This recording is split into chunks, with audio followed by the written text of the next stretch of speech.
Chapter 5:13. Although Shitendaji was smiling, his smile wasn't sincere. On the contrary, there was a hint of pain in his smile, but Shitendaji managed to cover it up. She did tell Ibaraki to try his best to stop wooming, but she didn't tell him to risk his life. Shitendaji liked to tease Ibaraki Duji, but that was also a kind of love. Ibaraki knew this, so he tried to delay wooming. For the sake of Shitendaji, Ibaraki sacrificed himself. Although they were both servants, it wasn't easy to meet a close friend. Moreover, servants could be said to have a second life. To be able to meet a close friend in a second life, Shitendaji was very happy. He opened his wine gourd, smiled, and took a sip. Shitendaji no longer paid attention to the explosion. Then, let's continue. I'm looking forward to seeing if the little girl can block my poison. He. Matthew clenched his teeth with a bitter expression. This time, it's really bad. At this time, a white angel walked out from the side. In the center of the explosion, where Wooming was. Wooming didn't hear any sound, and he didn't see any color other than white. The light membrane calculated the explosion from the collision of the noble phantasm as damage, and the dazzling light from the noble phantasm as damage. Therefore, Wooming's noble phantasm isolated the sound and scene. That was why Wooming could only see white and couldn't hear the explosion. However, one thing was certain. Wooming successfully defended against Ibaraki Duji's noble phantasm. Because Wooming's noble phantasm wasn't destroyed, Wooming didn't die was the best proof. However, this was how it should be. It's such a pity, Ibaraki Duji. The concept noble phantasm under the time paradox can't be destroyed by flames comparable to the sacred sword. This was Wooming's biggest cheat.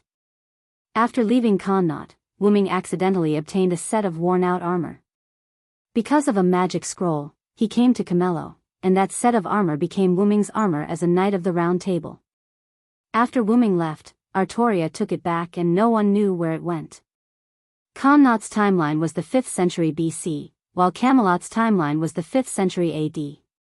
If that was the case, it wouldn't be a problem for Wooming to bring the armor to the future. However, the problem lay with the scroll.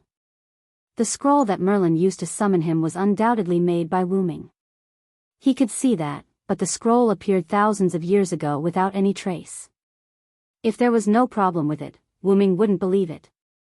There was no doubt that this was a problem with the scroll. Before he was summoned by Merlin with the scroll, Wooming had discovered the scroll that contained his own blood and was completely made by himself. Assuming that after Wooming was summoned, Merlin used the scroll that was passed down in the past to summon Wooming, then who made the scroll? Wooming didn't make it, but it was undoubtedly made by Wooming. Wooming had put the scroll in his own space, so the only possibility was the scroll used by Morgan Le Fay. Although the scroll used by Morgan Le Fay was similar to the one made by Wooming, it didn't have Wooming's blood. Assuming that Wooming in Camelot was codenamed Present Wooming, and Wooming in Connaught was Past Wooming. Then there was an inference. After the scroll used by Morgan Le Fay in Camelot sucked the present Wooming away, it was also sucked into the space-time tunnel. There might have been a trace of blood on it. After entering the space-time tunnel, it went to the past and was found by the past Wooming. Then, the past Wooming was sucked away. The scroll wasn't taken away by Wooming, but was passed down 1,000 years in the future, where it was used by Merlin, who then sucked the past Wooming over 1,000 years in the future. The past Wooming was sucked away at the same time as Merlin sucked the Wooming over 1,000 years in the future.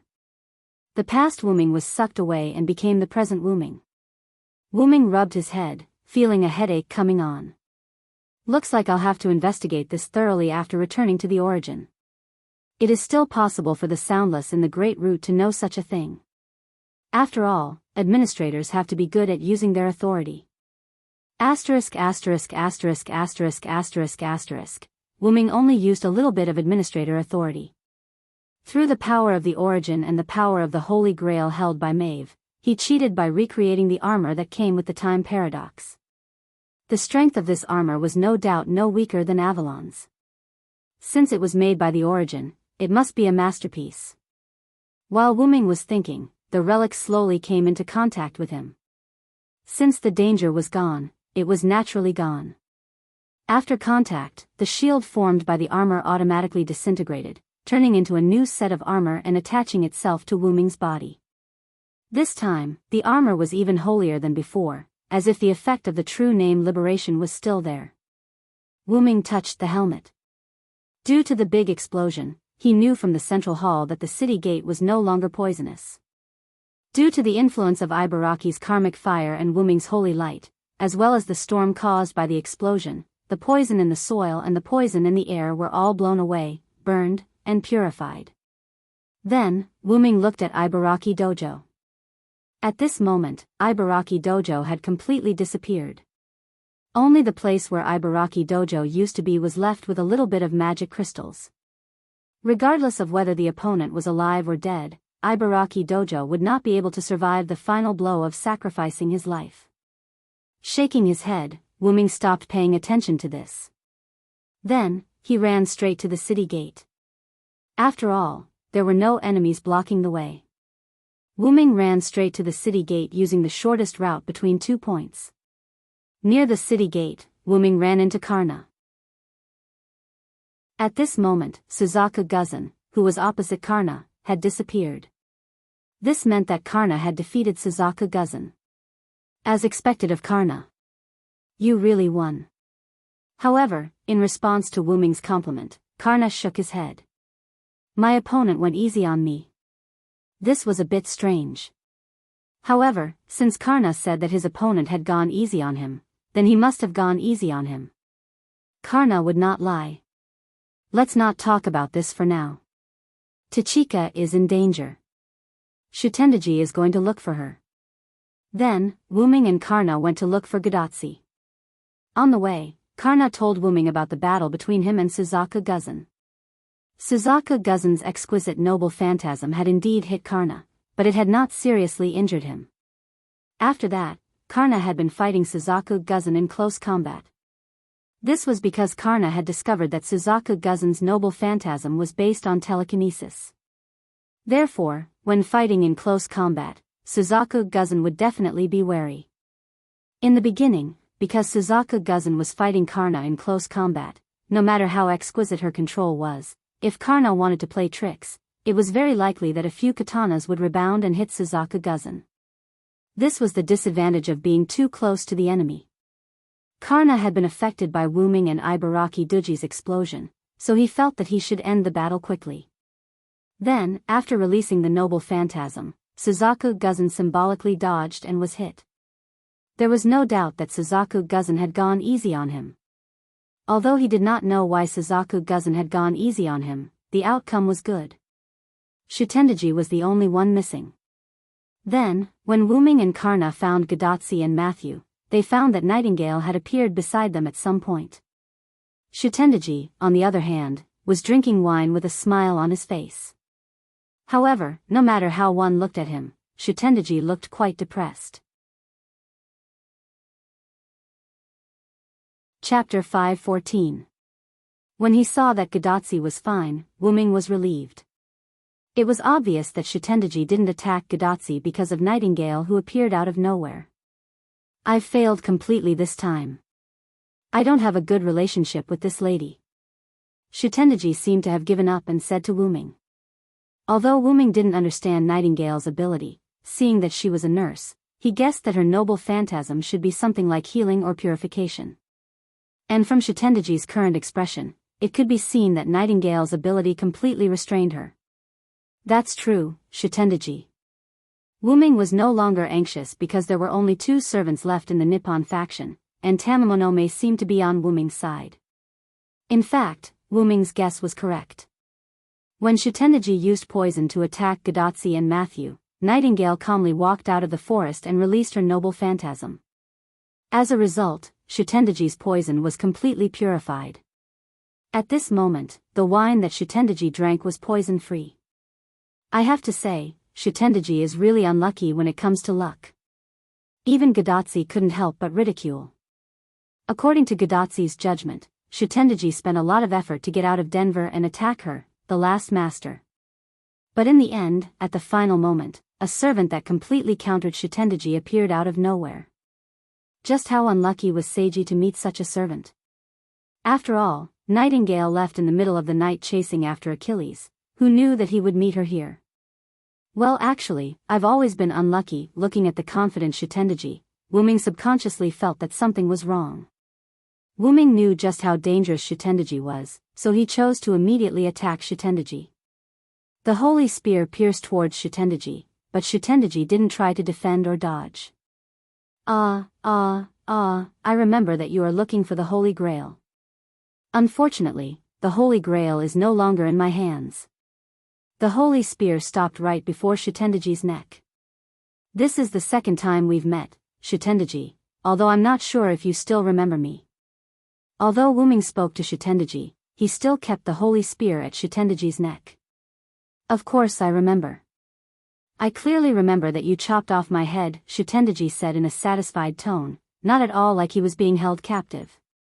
No matter if it's Ibaraki, Tamamonome, or even Suzuka Guzan, the golden light on their bodies, as well as this continuous poison, were all created by me through the Holy Grail.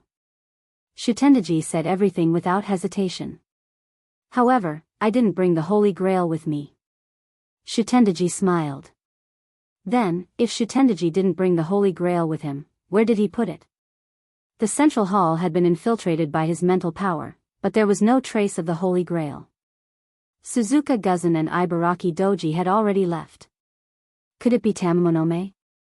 Wuming fell into deep thought. Wuming felt that he had overlooked something. Suddenly, Wuming's pupils shrank as he thought of something. This city was undoubtedly a noble artifact, and it was one that had been blessed by the Holy Grail. Suzuka Guzan didn't have such a legend.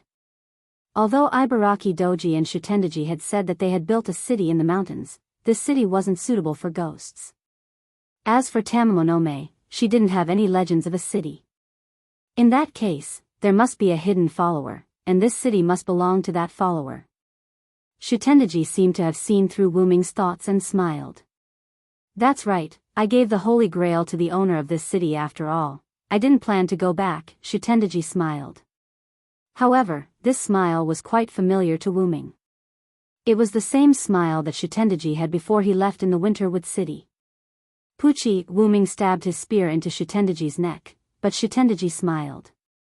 She was disappearing bit by bit. Although Shitendaji couldn't speak because Wuming had pierced his throat, Wuming was able to read Shitendaji's words through the shape of his mouth. I'll be waiting for you in Himeji City then. Shitendaji turned into magic and dissipated. Rumble, suddenly, the earth began to shake violently. Matthew supported Gadatsi, who almost fell. Karna and Nightingale looked behind Wuming. Wuming turned around and looked at the huge Denver City, or Himeji City. In the second half of Himeji City, a huge pillar rose from the ground. Countless eyes were inlaid on this huge pillar of flesh, turning and blinking from time to time. It was very terrifying.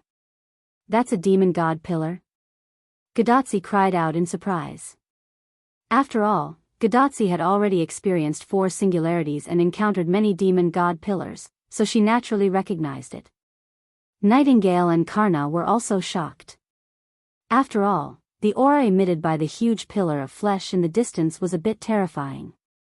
While everyone was surprised, Wuming shook his head helplessly. I was tricked by Shitendaji again.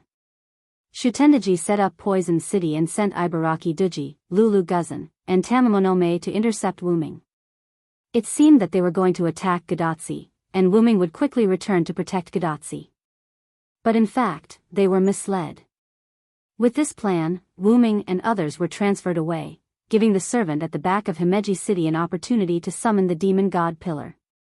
However, according to Shitendaji's words, I'll be waiting for you in Himeji City. It was very likely that this demon god pillar was controlled by Shitendaji. This also proved why it took so long to summon the demon god pillar, because it needed Shitendaji's consciousness to be stored in this huge pillar of flesh. Sure enough, it confirmed Wuming's thoughts once again. Even if Shitendaji left, he must have left me a lot of trouble.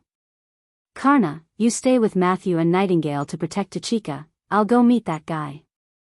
Wuming said to Karna. Karna didn't speak, just nodded, and then stood beside Gadatsi. Although Gadatsi always had Matthew by her side, she couldn't guarantee that she could completely protect some powerful servants. Just like Shitendaji just now, Matthew found it a little difficult to defend against the pervasive poisonous gas. Also because of guilt, Matthew didn't speak, but obediently stayed by Gadatsi's side. Gadatsi, on the other hand, seemed to be in a bad mood. "That's the demon god pillar, how can I let you go alone?" Gadatsi mercilessly rejected Wu Ming's proposal. Although Matthew didn't speak, the worry in his eyes was still seen by Wu Ming. Wu Ming stared blankly, then laughed. "Don't worry, didn't I say, I'm not an ordinary servant?" Wu Ming smiled and comforted the two. But Gadatsi still didn't agree, and wanted to refute. "Trust me, you and Matthew staying here will make me feel more at ease." Wu Ming looked at Gadatsi and Matthew firmly. It wasn't that the two of them were burdens, well, in fact, it was a little bit. Cough cough. The most important thing was that Wu Ming believed that the demon god pillar was controlled by Shitendaji. Facing a different demon god pillar, Wu Ming really didn't feel at ease letting Gadatsi and Matthew go with him. And with Wu Ming's strength, it wouldn't be too difficult to deal with the demon god pillar with some effort. It was also because of this that Karna agreed to stay and let Wu Ming go to the battlefield alone. Although the two of them seemed to be tied in the previous battle, Karna knew that he couldn't beat Wu Ming, who cheated. Since that was the case, he had enough strength on the battlefield, so he was responsible for protecting Gadatsi. In the end, Gadatsi and Matthew nodded and chose to believe in Wu Ming. Wu Ming realized that one of them was missing. Where did Nightingale go? Gadatsi and Matthew also realized that Nightingale was missing. At this time, Karna, who was loyally acting as a weapon, spoke.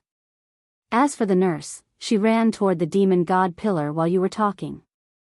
As expected of the obedient Karna. "If you don't ask, he won't say." Wu Ming rubbed his forehead with a slight headache. Chapter 5:15.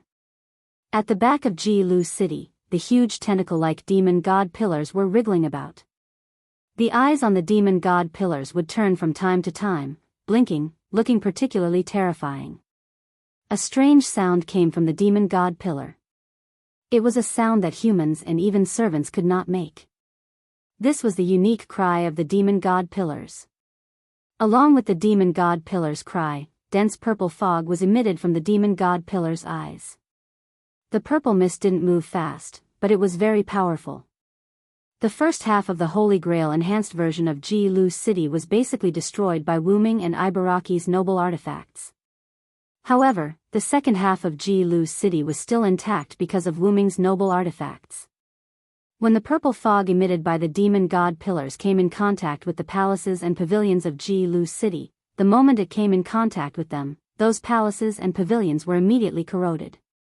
It was like a deadly poison. Although the purple fog moved slowly, because it didn't encounter any resistance, gradually, the buildings in the back half of Ji-Lu City, with the demon god pillars as the center, melted away. Taking a closer look, nearly half of the buildings in the back half of Ji-Lu City had been corroded and melted away. The melted buildings were like ordinary water that blended into the ground. Although the ground wasn't decayed, the gradual blackening of the ground proved that it didn't escape the corrosion of the poison. Nightingale pledge, I will eradicate all poisons and all harmful things. In an instant, along with the release of the true name of this precious artifact, a part of the purple mist in front of the demon god pillar disappeared, including the ground that had already turned black. The ground returned to its original color. Not only that, but there were also signs of sprouting on the ground that was covered by the relic. Oh, it's your nurse again? We really don't get along well." At this moment, Shitendaji's voice came from the demon god pillar. However, the demon god pillar's voice wasn't completely Shitendaji's. There was a strange sound mixed in as well, which was probably the demon god pillar's own voice. Without a doubt, Wu Ming's guess was correct. However, Nightingale did not answer demon god Shitting's question. Instead, she tried her best to unleash her noble artifact. Nightingale's noble phantasm, I will eradicate all poisons, all harmful things, forbidden phantasm, was an area with Nightingale as the center. It could nullify all poisons and attacks. This noble phantasm was a concept noble phantasm. It was a combination of the spiritual sublimation of Nightingale, who galloped on the battlefield and faced death, coupled with various anecdotes of her, as well as the concept of angel in white who helped the sick and wounded, which was established in modern times. It was proven that a concept relic had an advantage over a physical relic. It was a grade C+ anti-army relic. I will eradicate all poisonous and harmful creatures. The territory that it displayed was like an invincible holy territory. There was no poison or harm at all. The surrounding purple fog surged violently into this area, intending to corrode it. However, no matter how much of it there was, it was useless. The poison that entered was completely eliminated by this precious artifact. As this noble phantasm was centered around Nightingale, while Nightingale was unleashing her noble phantasm, she was constantly moving towards demon god Shutting. However, as the range of the noble phantasm was not very large, the moving Nightingale had already seen such a scene. Amidst a large expanse of purple mist, a circle without any purple mist was moving towards the most important sky pillar. It gave off a feeling of a mantis trying to stop a chariot and overestimating its own capabilities. However, that was the truth. Looking at Nightingale who was moving towards him with all her might, demon god Shutting laughed. He he he. If it was the previous me, you would indeed be my nemesis. However, this is a demon god pillar, Miss Nurse. The moment demon god Shutting finished speaking, an even thicker dark purple fog emerged from behind the demon god pillar. Just by looking at it, Nightingale, who was a berserker, could feel the danger from it. The dark purple fog contained a large amount of magic and rushed towards Nightingale's noble phantasm domain at an extremely fast speed. No matter what it was, there was a limit to it. Wu Ming's almost infinite magic, Avalon, which was rumored to be able to block even a world-defying noble phantasm, and Nightingale's noble phantasm domain were the same. The reason why Wu Ming's magic was said to be infinite was because of his overly large base, super recovery speed, and the fact that he had no place to use these 3 points. The reason why Avalon could block the world-defying noble phantasm was because Avalon had not encountered a stronger attack. At the very least, Wu Ming believed that if he used the Great Source to launch an attack, Avalon would not be able to block it. Since that was the case, Nightingale's noble phantasm domain also had its limits. It seemed like Nightingale's noble phantasm could completely restrain Shutting Doji's poison. However, if it encountered a large amount of poison that could not be eliminated in time, or if it was not poison but a powerful magic attack, Nightingale's noble phantasm domain might not be able to eliminate it completely. Demon god Shutting had such a plan. He did not continue to release poison. Instead, he released the demon god pillar's demon fog skill. The powerful demon fog surged towards Nightingale's domain. As expected, although Nightingale's noble phantasm had eliminated part of the mana fog, most of it remained and continued to fly toward Nightingale within the noble phantasm. Nightingale did not say a word, allowing the dark purple fog to gradually approach her. She knew that she could not resist it.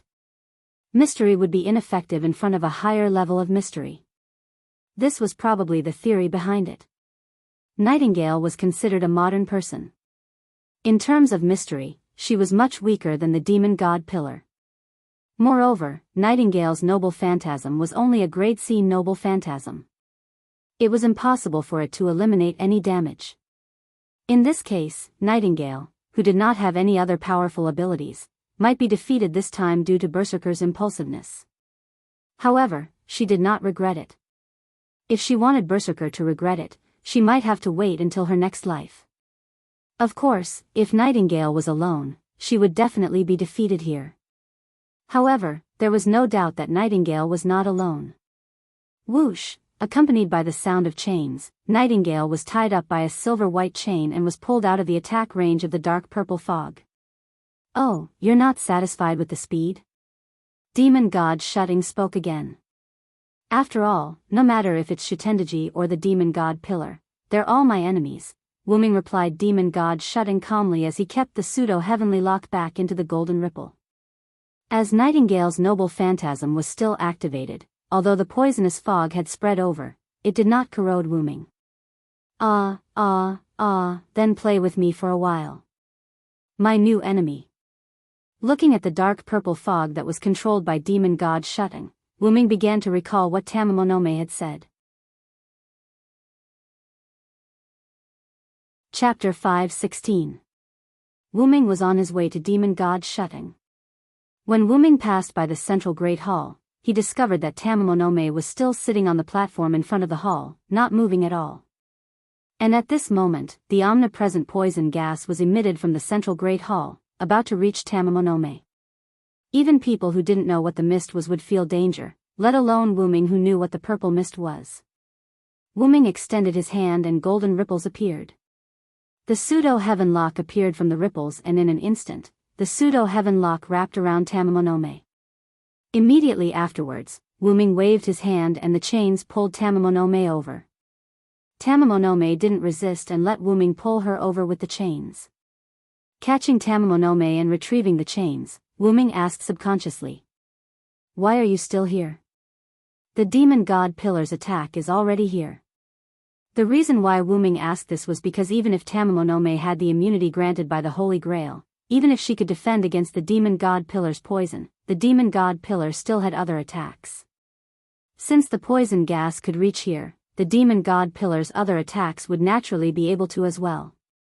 However, in response to Wu-ming's question, Tamamonome smiled sweetly. "Didn't you tell me to stay here?"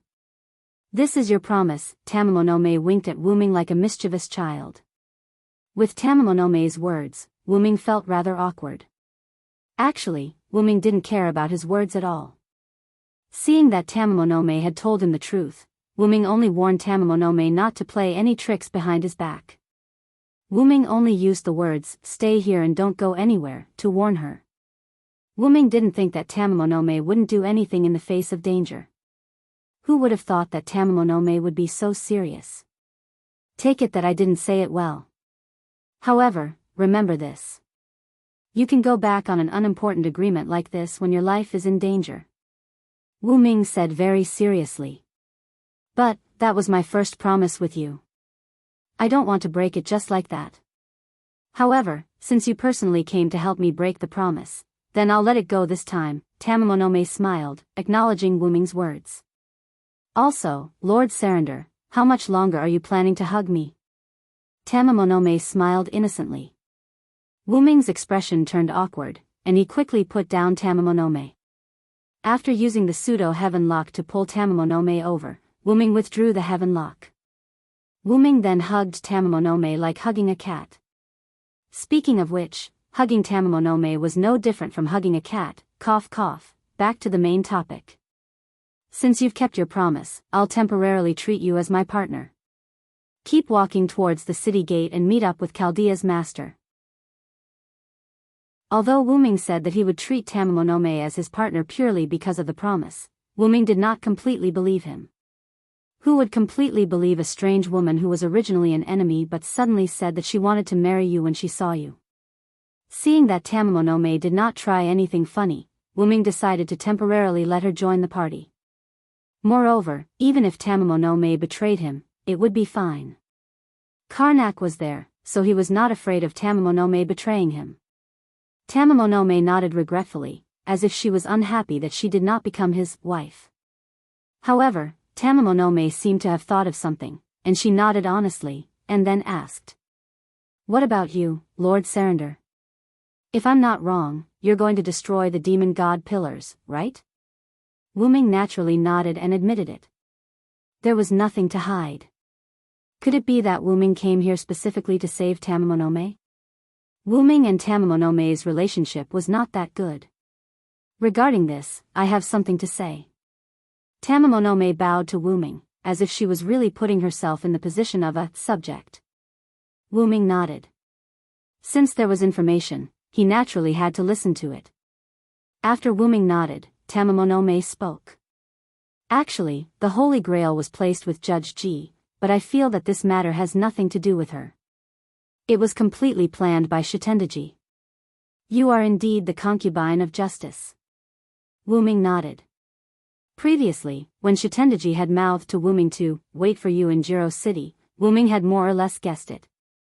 After all, Jiro City was the residence of Judge Ji, the monster of the city. It wasn't strange for it to become a noble artifact. Actually, when your noble artifact landed in this city, even though Judge Heim borrowed the power of the Holy Grail, in order to resist your somewhat cheating noble artifact, Judge Heim herself probably didn't have a good time waiting for me. Shitendaji didn't take back the Holy Grail and instead left it with Judge Heim. Hearing this, Wu-Ming came to a realization. This made sense. Even if Wu-Ming's abnormal cheating noble artifact was blocked by Jiro City, it shouldn't have left Jiro City in ruins. It shouldn't have left anything behind and directly exploded into ashes. If he borrowed the power of the Holy Grail, then it made sense. Listen to your nonsense. Have you never seen Judge Ji? Wu-Ming asked. After all, Tamamonome's words showed that she didn't know the truth. That's right, Surrender-sama. Shitendaji asked me to stand guard here after Punbu-ji blocked your noble artifact. I will try my best to delay you with the formation of the formation. Suzuka Guzan and Ibaraki Doji were also sent out. Then, Wu-Ming knew what happened after that. Karna stalled Suzaku Guzan. Wu-Ming came here and was told the reason by Tamamonome, and when he returned, he was stopped by Ibaraki. They fought and Ibaraki self-destructed. In the end, Shitendaji died, but the demon god pillar was summoned. Actually, I wanted to visit Judge Ji after you left and retrieve the Holy Grail for you. But because of the agreement between you and me, I didn't do so. Wu-Ming raised his eyebrows. So you're blaming me? Okay, it seems like you're blaming me. Asterisk cough cough asterisk Wu-Ming shook his head and said. I don't think that even if you take the Holy Grail away, the demon god pillar can't be summoned. Wu-Ming believed that Shitendaji's death was the trigger for the demon god pillar to be summoned.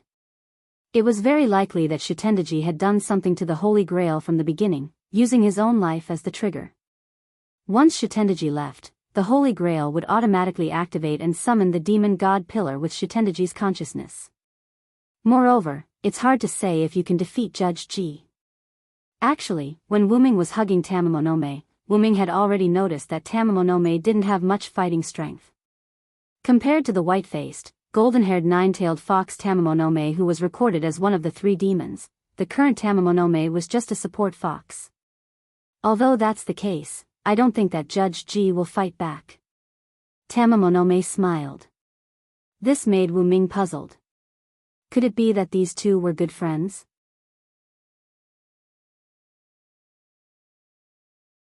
Chapter 5:17. Facing Wu-Ming's doubts, Tamamonome covered her mouth with her sleeve and smiled. That's what your concubine thinks. That's why your concubine said that the summoning of the demon god pillar had nothing to do with Judge Heim. Damn, she's even keeping me in suspense. Wu-Ming shook his head helplessly. Since there's nothing else, I'll take my leave. Nightingale probably can't hold on any longer. With that, Wu-Ming prepared to leave. Wu-Ming, Sama. Tamamonome suddenly opened her mouth and called Wu-Ming by his real name. Wu-Ming turned his head and stared at Tamamonome. Facing Wu-Ming's stare, Tamamonome smiled apologetically and said. You're an existence blessed by Amaterasu Amikami's incarnation. Make good use of that power. With that, Wu-Ming left. After all, if he delayed any longer, Nightingale really wouldn't be able to hold on.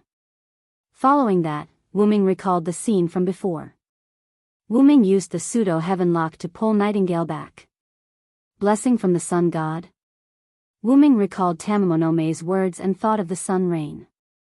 By the way, Shitendaji, have you ever felt the despair brought by the sun? With that, Wu-Ming closed his eyes and began to feel the mysterious power that entered his body without him noticing. I didn't even feel despair from Minamoto no Reiko. Can you make me feel despair? Demon god Shitendaji let out a strange sound. Following that, he began to make the first move. The countless eyes on the demon god pillar spun faster and faster, gathering magical power. Following that, each eye released a heat ray comparable to a holy sword. The heat rays gathered together and formed a huge pillar of light with a diameter of 100 meters, attacking Wu Ming and Nightingale. Wu Ming opened his eyes and waved his hand. Gate, Nightingale chanted a simple incantation, and a purple ripple appeared beneath her feet.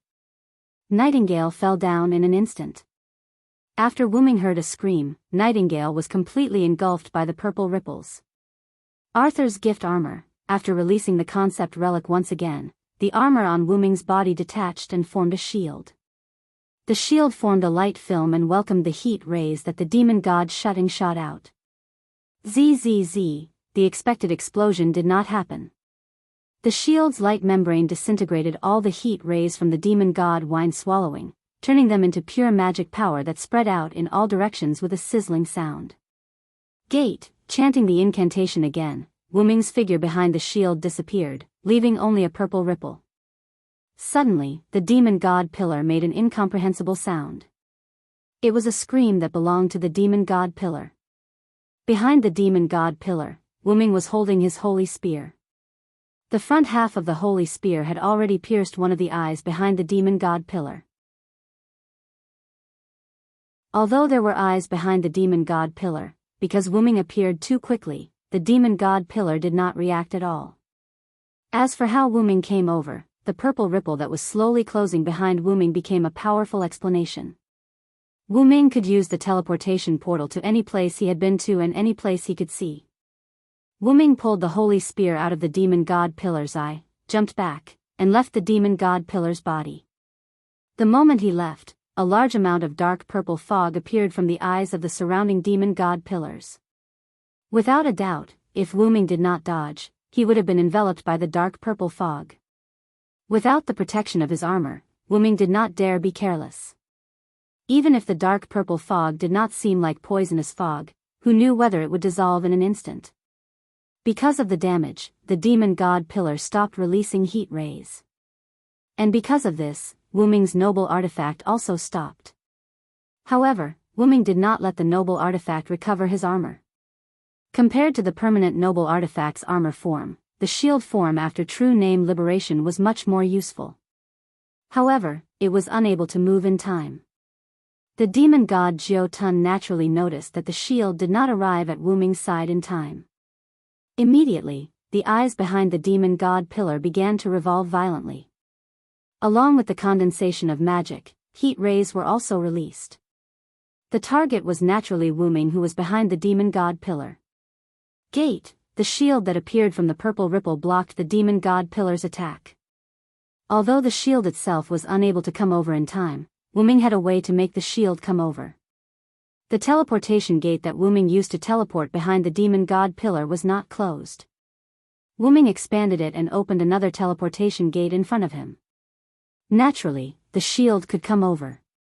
Next, Wu Ming used the teleportation gate to launch a sneak attack on the demon god pillar. The demon god pillar attacked Wu Ming, while Wu Ming used the teleportation gate to block the damage. Although it seemed like Wu Ming had the advantage, that was not the case. Because Wu Ming had the concept noble artifact, the demon god pillar was unable to hurt Wu Ming. However, Wu Ming's attacks were also ineffective against the demon god pillar. Wu Ming stabbed in different places with his spear. However, after stabbing, the demon god pillar's powerful body would heal his injuries. One was the dragon of Origin's spiritual base, while the other was the demon god pillar controlled by Shitendaji. Both of them were life forms with a high degree of mystery. This created a very awkward situation. Wu Ming could not hurt the demon god Shitendaji, while the demon god Shitendaji could not hurt Wu Ming. Ah, your tortoise shell is really tough. Shitendaji was not upset at all. Your recovery ability is not bad either, demon god Shitendaji. Wu Ming replied. He, since that's the case, I won't play with you anymore. After demon god Shitendaji finished speaking, the huge demon god pillar began to move towards Gadatsi. She was not prepared to fight this unsolvable battle with Wu Ming. She was prepared to get rid of the most important person. Wu Ming would definitely not allow that. Once again, he used the teleportation gate to arrive at one of the demon god pillar's eyes and stabbed with the holy spear.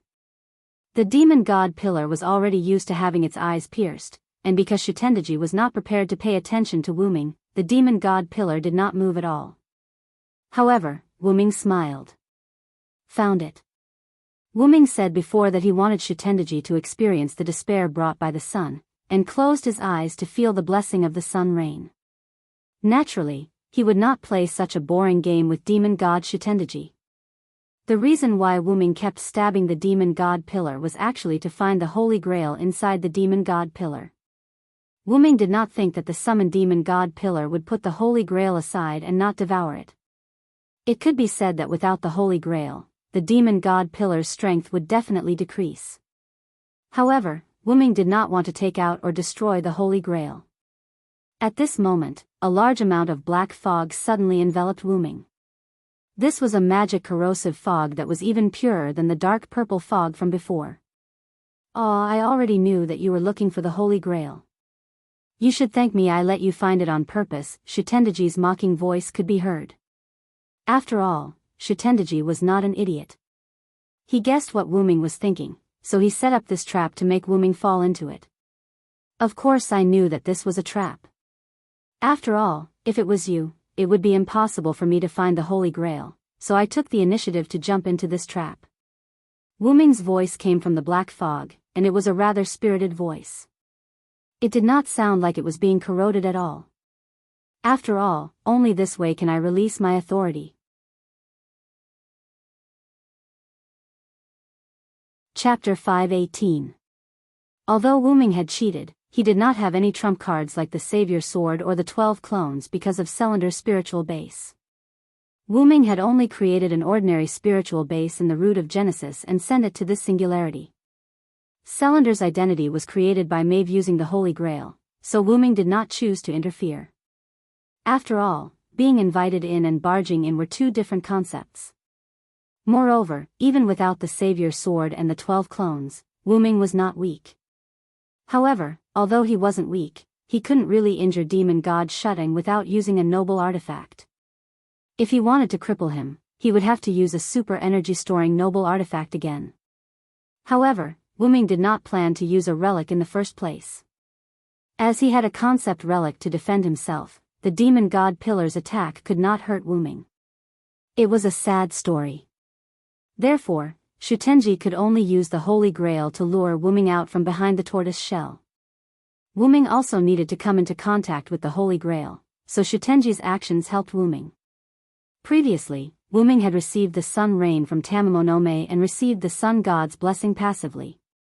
After Wuming found out that the blessing was from the sun god, he wanted to use it to blow up the demon god Shitendaji. How would he blow it up? Of course, he would use his authority to transform into the sun. With the sun god's blessing, Wuming did not need to change his class. He could directly use the Holy Grail to connect with the root of Genesis and use the sun god Shitendaji. Of course, due to various factors, this move was only a one-time use. After it was used, it would be gone.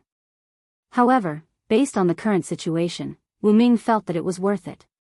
If the demon god Shitendaji was allowed to wreak havoc in the American continent, the entire continent would probably turn into a land of poison in a few days. This proved the saying once again. Even if he left, Shitendaji would still cause trouble for Wuming. That was why Wuming decided to directly use the sun god's blessing upon seeing Shitendaji turn into a demon god pillar and connect to the Great Origin's usage of the Holy Grail. This was also why Wuming wasn't the slightest bit nervous even after falling into Shutting's trap. Because the sun's flames would burn everything. For the sake of victory, quickly come before me. Undying sun, please bestow upon me a shining steed. Horses with enough intelligence, bring me the light will that symbolizes your master. After Wuming finished chanting, the fog surrounding Wuming began to glow. Boom! A ball of golden flames broke out from the fog with an explosion, starting to burn on the demon god pillar. The demon god pillar once again let out an incomprehensible sound of pain. General, demon god Wine Tun. Immediately afterwards, the golden flames instantly covered the entire demon god pillar. A strange scene appeared in G Road City. The giant pillar burning with golden flames kept twisting, as if trying to get rid of these deadly flames, but it couldn't get rid of them. A deep sense of powerlessness came from this flame pillar. Amaterasu. On the hillside outside G Road City, Tamamonome looked at this scene and said softly. Huh? Caster, what did you say? Gadatsi, who was standing beside Tamamonome, asked doubtfully. Nothing, Master Sama. Tamamonome smiled and covered it up. Gadatsi didn't ask again, but focused on the giant flame pillar. Just now, the burning of the demon god pillar made Gadatsi shout. She was very excited, and now she calmed down. Nightingale, who was teleported by Wuming to Gadatsi's side, saw that the virus was about to be finished and relaxed a lot. Amaterasu. Karna said faintly. He heard Tamamonome's words. Matthew and Karna, two people, one on the left and one on the right, stood beside Gadatsi and Tamamonome.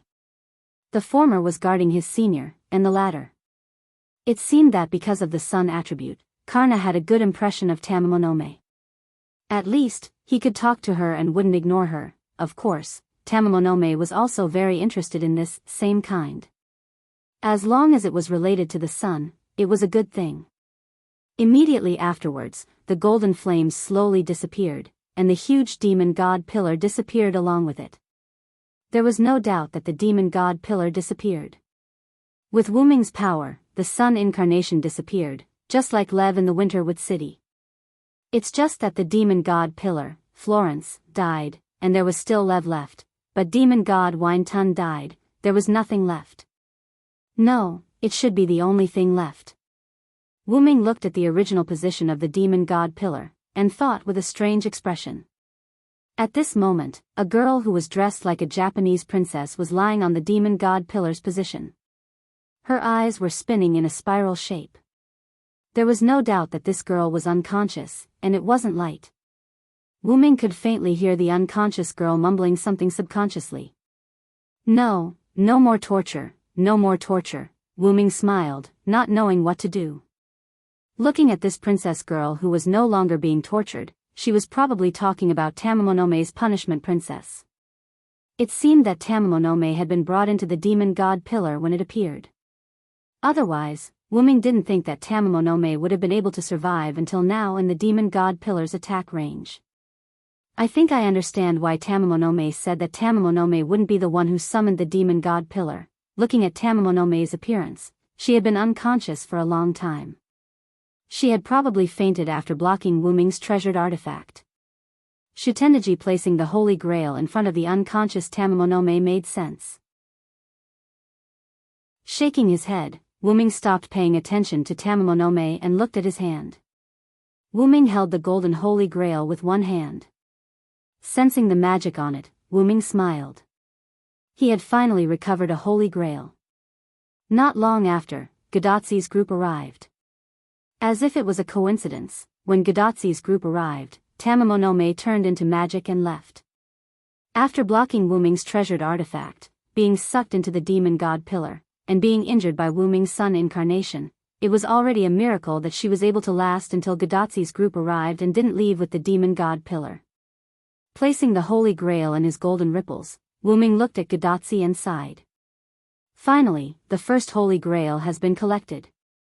Why do I feel so tired for some reason, Wuming thought. Chapter 519. Wuming did not choose to let Chaldea retrieve the Holy Grail. Not to mention that Chaldea had not been contacted yet. Moreover, even if Wuming was contacted, he would not easily hand over the Holy Grail that he had just obtained to Chaldea's group. It was not that Wuming was greedy, but because Wuming was worried that the Holy Grail newly created by the Magic King would have some kind of trap. Wuming did not think that the Magic King's game would be so simple with only a few forces. However, it seemed that for the current Gadatsi and others, the 5 forces were indeed difficult. However, to Wuming, the current chaotic battle between the 5 forces did not pose much of a threat. Although he did not know why the Magic King did not appear in person, even so, he could not do anything to Wuming. After all, it was not his main body. However, the Magic King who did not appear gave Wuming a feeling that there was something more important that he could not come. However, when they were in the underground of London, the Magic King said to Gadotsi and others that as long as they did not open all 7 singularities, they would not be a threat to him at all. Just like how ordinary people would not care whether ants could hurt them, whether it was 1 ant or 7 ants, it was all the same. According to the Magic King, only when all 7 singularities were saved, would he take the initiative to kill Gadotsi and others. During this time, Wuming did not think that the Magic King would sit in front of the TV and eat popcorn while watching Gadotsi and others take risks. Then there was no doubt that the Magic King also had something to do. However, because of Wuming's intervention, Wuming was not sure whether the Magic King really did not eat popcorn and sit in front of the TV to watch what happened at this singularity. In any case, these new Holy Grails did not make Wuming feel at ease, so Wuming and Gadotsi agreed that the Holy Grails that they obtained later would be temporarily guarded by him. Wuming and others walked out of Jiro City and began to move towards Riverdon in the north. Jiro City did not seem to be a noble phantasm that would disappear with the servants. The Japanese forces were destroyed, and the Holy Grail was recovered by Wuming, but Jiro City was still there. It was still the same ruins, or even worse, razed to the ground. Let's not talk about the collision between Wuming and Ibaraki Boy's noble artifacts. The demon god pillars, poisonous fog and all kinds of destruction were enough to destroy Ji-Wei City, which had lost its defenses due to Ji-Ji's coma and overload. Wuming guessed that Shitendaji, because of this, he used the Holy Grail to summon the summoned monsters to leave the summoned monsters, leaving only the servants. Wuming Doji. Gadotsi, Matthew, and Nightingale was to be in the middle was to the rears. In this way, Wuming Doji's group did not move fast, and it could even be said that they were moving slowly. After all, they had just won a battle, and there was no need to be too anxious, so Wuming Doji's group of 6 walked slowly. In fact, it was also to take care of Gadotsi. After all, it was rare for them to come into contact with the current crisis, so there was no need to carry Gadotsi as if they were transporting goods.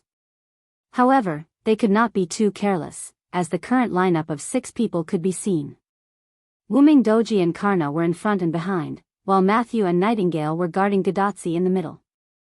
As for Tamamo Mei, who had been following behind Wuming, she followed by herself. Besides, it would not affect them much, so Wuming acquiesced.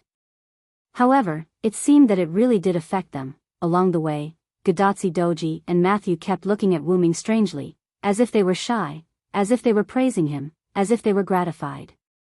In short, it was that kind of strange look that Wuming could not put his finger on. The more Wuming Doji thought about it, the more he felt that something was wrong, so he asked Tamamo Mei. Did you say something strange when you came here and met up with Tachika Doji and the others? Lord Celander, you're overthinking it. I merely politely introduced myself as your fiancé to you, master. Tamamo Mei smiled elegantly at Wuming. Wuming Doji finally understood why Gadotsi Doji and Matthew Doji were looking at him in such a way. But I didn't say that I wanted you to be my fiancé. Forget it. Let's leave it at that for now.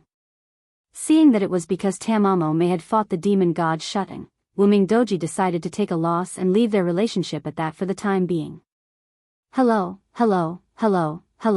Speaking of which, why is Ms. Nightingale here? Wuming asked Gadotsi and the others behind him. Although Wuming's team of 6 had arranged themselves in a strict manner, Wuming, who was leading the way, and Karna, who was bringing up the rear, were only a few meters away from Gadotsi. Therefore, Wuming didn't need to raise his voice or wait until he was close enough. He could just ask directly. Oh, you're talking about this problem. Actually, it's like this. Gadotsi smiled and explained to Wuming. After Wuming heard this, he began to have some doubts about luck. That night, Wuming instigated Nightingale to perform an amputation operation on Achilles. Achilles was already fed up with the berserker, so he ran away. Naturally, Nightingale let go of this excellent amputation material and chased after him. The two chased each other on the land southeast of the Missouri River that was not under the influence of Rome and Greece. In this way, Nightingale chased after Achilles for a few days, but in the end, Achilles was more skillful and escaped Nightingale's pursuit. After all, he was a cavalry. Nightingale, on the other hand, could not find her target, so she began to save others along the way. For some reason, ordinary natives, soldiers of the Revolutionary Army, and so on were still wandering. Humans were not to be underestimated. Even in an era where the five forces were divided, humans could survive on their own. The location of Denver was not so much located in the Rocky Mountains, but more accurately, it was located at the foot of the Rocky Mountains. In other words, the terrain was not high. Coincidentally, Nightingale's original location was south of Riverton and north of Denver. In this way, if she walked a little further south, Nightingale would not be far from Denver. Coincidentally, Shitendaji's poison was a pathogen for Nightingale. After feeling the poison blown away by the explosion between Wuming and Ibaraki Duji's noble artifacts, Nightingale came to Denver with her obsession as a berserker. Since most of the poison in Denver had been blown away, Nightingale was able to find people or things that were more poisonous at the moment. And there was no doubt that Shitendaji was that poison. Then, Nightingale came to Gadatzi's side and used her noble artifact to resist Shitendaji's poison. What happened later, Wuming also knew about it. With her obsession as a pathogen, Nightingale, as a berserker, found Gadatzi just like that. Wuming could only smile and say, "That's really, as expected of a berserker."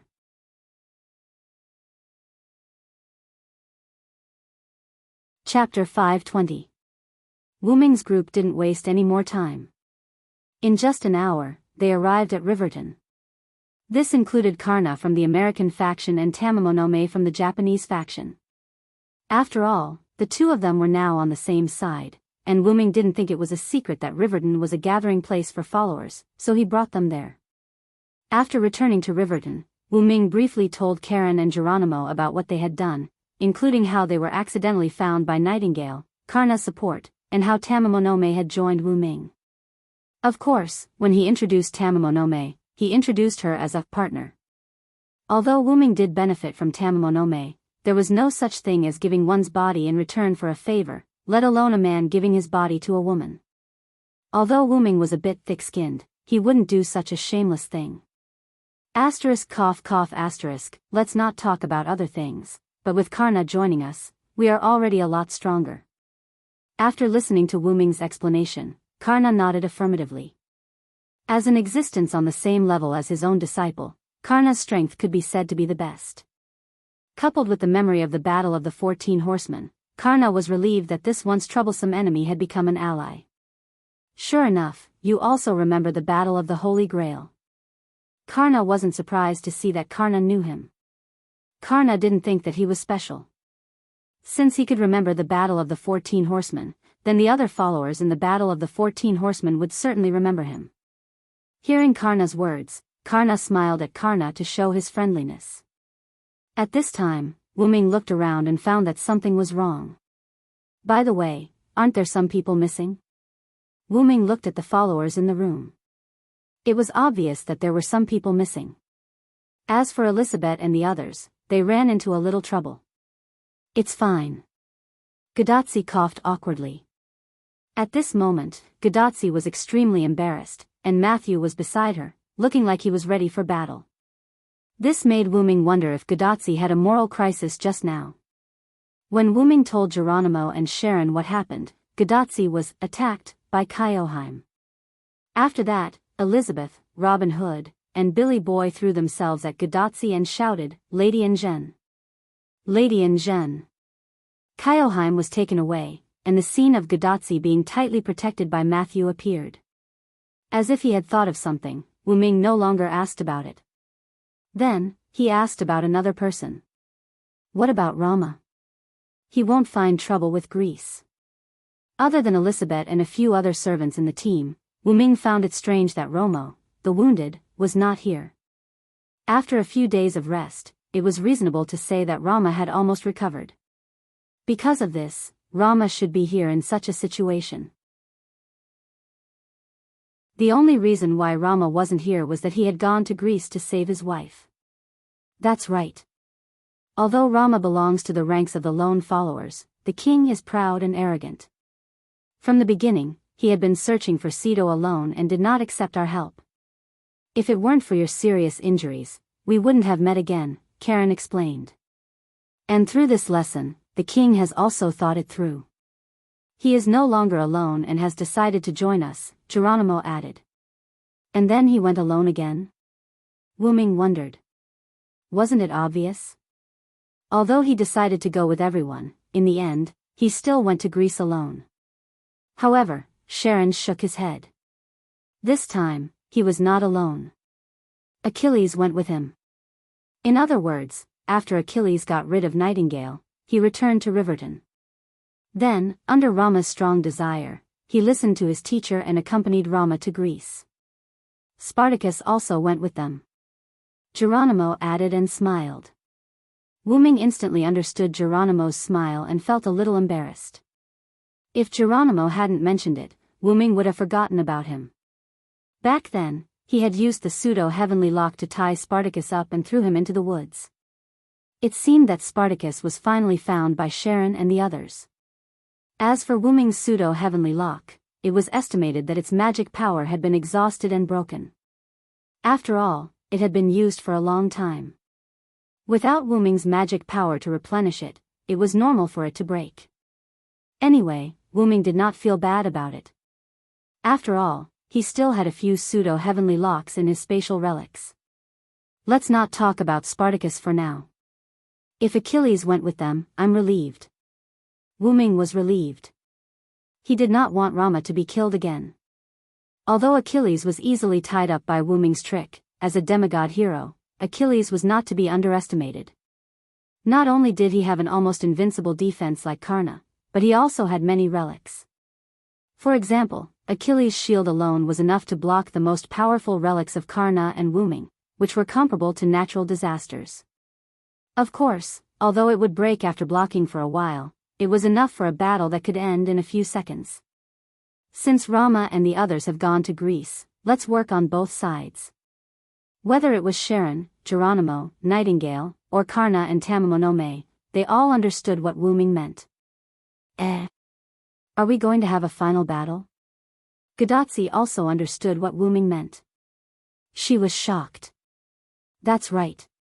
Wu Ming decided to end the mutation of this singularity as soon as possible. With the Celtic forces, the American forces, and the lone follower forces joining forces, and the Japanese forces withdrawing, Wu Ming felt that now was the best time to destroy both Greece and Rome. Wu Ming had always felt that the trap set by the Magician King at this singularity was not that simple. He felt that Shitendaji was not the only one who knew Wu Ming's identity and was targeting Wu Ming. The longer this dragged on, the more Wu Ming felt that something was going to happen. Sharon, Geronimo, what do you think? Wu Ming asked the two of them who were acting as the wise ones. I think we should slow down a little. After all, Rama and the others just left yesterday. They should be in Greece now, Geronimo said calmly. However, Sharon expressed a different opinion.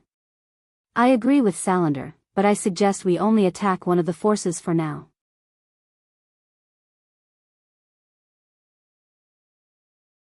Chapter 521. Immediately afterward, Sharon began to analyze. And as far as we can see, our three-party cooperation can cause an overwhelming force to one of them, but if we deal with both forces at the same time, we will inevitably be suppressed by both sides. After all, although we have a large number of servants, if we deal with both forces at the same time, we will have to split up. Whether it's Greece or Rome, I don't think I'm a pushover, so I think we are likely to suffer losses. Wu Ming nodded. Sharon was right. If Wu Ming was not included, it could be calculated like this. The leader of the Celts, Maeve, had 3 servants, Finn, Dilmaud, and the unknown Indian servant. Needless to say, Maeve and the other Celtic servants were not weak. Although Silent Wonder had never seen the Indian servant before, he knew that the Celts were quite powerful since they were related to Rama. The American forces only had 3 servants. Needless to say, the leader Edison was very weak, and Helena could only be an auxiliary mage. The two's combat power was not high, only Garna was strong, so they did not dare to act rashly. The leader of the lone servant force could be said to be Gadotsi, and there were a lot of servants: Matthew, Achilles, Sharon, Geronimo, Robin Hood, Billy Boy, Kyoheim, Elizabeth, Spartacus, and Rama. As for Tamamo no Mae, she was temporarily assigned to the lone servant force. Although they had the largest number of servants, there were not many who had strong combat power. Strictly speaking, only Achilles, Sharon, and Rama had first-line combat power, and the rest, whether it was Geronimo, Robin Hood, or even Billy Boy, they were not strong. As for Kyoheim and Elizabeth, well, if they were compared to Wuming, Garna, and others, they would be honest mascots. Well, if Kyoheim didn't shout Anjin Sama and Elizabeth didn't sing, they would become very popular. Tamamo no Mae's words were mentioned before. If she was summoned as a berserker or some other job rank, Tamamo no Mae would be able to unleash the terrifying power of one of the three great monsters. But now, she was just an ordinary witch fox. Lastly, if Spartacus could release his noble phantasm, he would be a very good troublemaker. However, he would be tied up in a few moves, so he could not be counted on. Moreover, even if he did release a precious artifact, it would be self-destructing, and the price would be too great. Didn't you see that Caligula's berserker, who didn't have any powerful abilities, was stabbed by a noble phantasm? Although it was inappropriate to say so, in the face of a top-level servant like Wuming was certain that no one present, not even Sharon, would be able to survive if they fought with their lives on the line. Although it seemed like Wuming was a little arrogant, unfortunately, this was the truth. Ka Rong is right. Since that's the case, let's split into two teams. Wuming decided to eliminate one of the forces first, and then attack the remaining forces. Immediately afterward, Wuming told everyone about his opportunity. They were still divided into two teams. The first team was led by Sharon and Geronimo. Robin Hood, Billy Boy, Kyoheim, Elizabeth, plus Edison and Helena, a total of 8 people. Their task was to go to the Roman camp and use all kinds of tricks to distract the Roman forces. The purpose was to delay the Roman forces and have no time to deal with the Greek forces. The Greek forces, on the other hand, were led by Wuming and other powerful servants to form the second team to eliminate them. Wuming returned to Washington first, and then led Maeve, Finn, and Dilmad to Greece. Karna, on the other hand, was to join Rama, Achilles, and Spartacus to attack the Greek forces together with the Celtic forces brought by Wuming. For now, the Greek forces were much more difficult to deal with than the Roman forces. The Arcadian huntress, the divine magician, and the demigod hero were all stronger than the less mysterious Caesar, Cleopatra, and the others. Because of this, Wuming decided to gather powerful forces to eliminate the Greek forces first, and then attack the Roman forces. When Wuming and the other servants of the second team attacked the Greek forces, Sharon would lead the first team to entangle the Roman forces. Facing the less mysterious Roman forces, Wuming believed that Sharon and the others would not suffer any casualties. After all, they did not have to fight with their lives on the line. They just had to interfere with the Roman forces. That's a good plan. After all, even if we go to Greece with the second team, we won't be able to do much. It's better to go to Rome to interfere. Sharon agreed with the plan. The rest of the servants, Geronimo, Tamamo, and Karna, also had no objections. At this time, Gadotsi spoke. That Matthew and I? Gadotsi asked weakly. Matthew also nodded. They could not contact Chaldea at the moment, so Gadotsi and the others could only decide what to do next for the time being. Wuming pondered for a moment, then said. Tachika and Matthew, I originally wanted you to go with Sharon, but as the master, I have to ask for your opinion, so you can choose which team to follow. After hearing Wuming's words, Gadotsi and Matthew looked at each other. But it didn't take long for Gadotsi to speak under Matthew's affirmative gaze. Matthew and I will follow Teacher Ma's team. Then, Gadotsi stated her reason. After all, you have to fight for your life. If Matthew and I go, it may cause trouble for you. After all, Matthew is not good at attacking. Let Matthew and I go to Rome to interfere. Gadotsi said to Wuming with a smile. Although Gadotsi wanted to go with Wuming, she knew that she was a human master, and her servant Matthew was only a defensive type. Following Wu Ming and the others' attack team would inevitably cause trouble. Therefore, Gadotsi suppressed her desire and chose to go with Sharon and the others to Rome. It's really hard for you, Tachika. It's great that you can think like this, Wu Ming said as he touched Gadotsi's little head. Although Wu Ming could also protect Gadotsi, he was always somewhat restrained. Therefore, Wu Ming was really pleased that Gadotsi could choose to follow Sharon to Rome. It's nothing. I think if the doctor and the director were here, they would let me choose a team. Gadotsi smiled slightly, enjoying Wu Ming's touch. Retracting his hand, Wu Ming looked at everyone. Since the task has been assigned, then I will leave first. I will inform Edison to meet you here later. At that time, I will use Edison's communicator to talk to you. Later, Geronimo informed Elizabeth and others of the plan. They naturally had no objection, and they were quite excited. Especially after Kyoheim knew that she and Gadotsi were in the same team. In this way, Wu Ming and Karna left together, and everyone was preparing for the upcoming battle.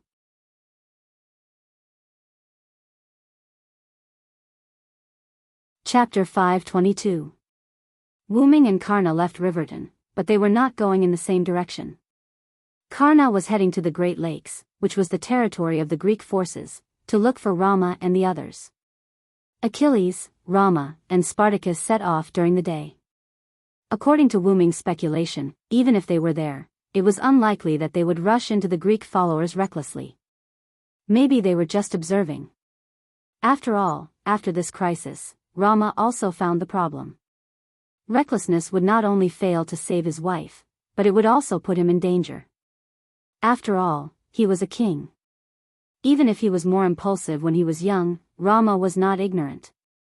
At present, there had been no movement from the Greek side, so Wu Ming judged that they had not made a move yet. This was good.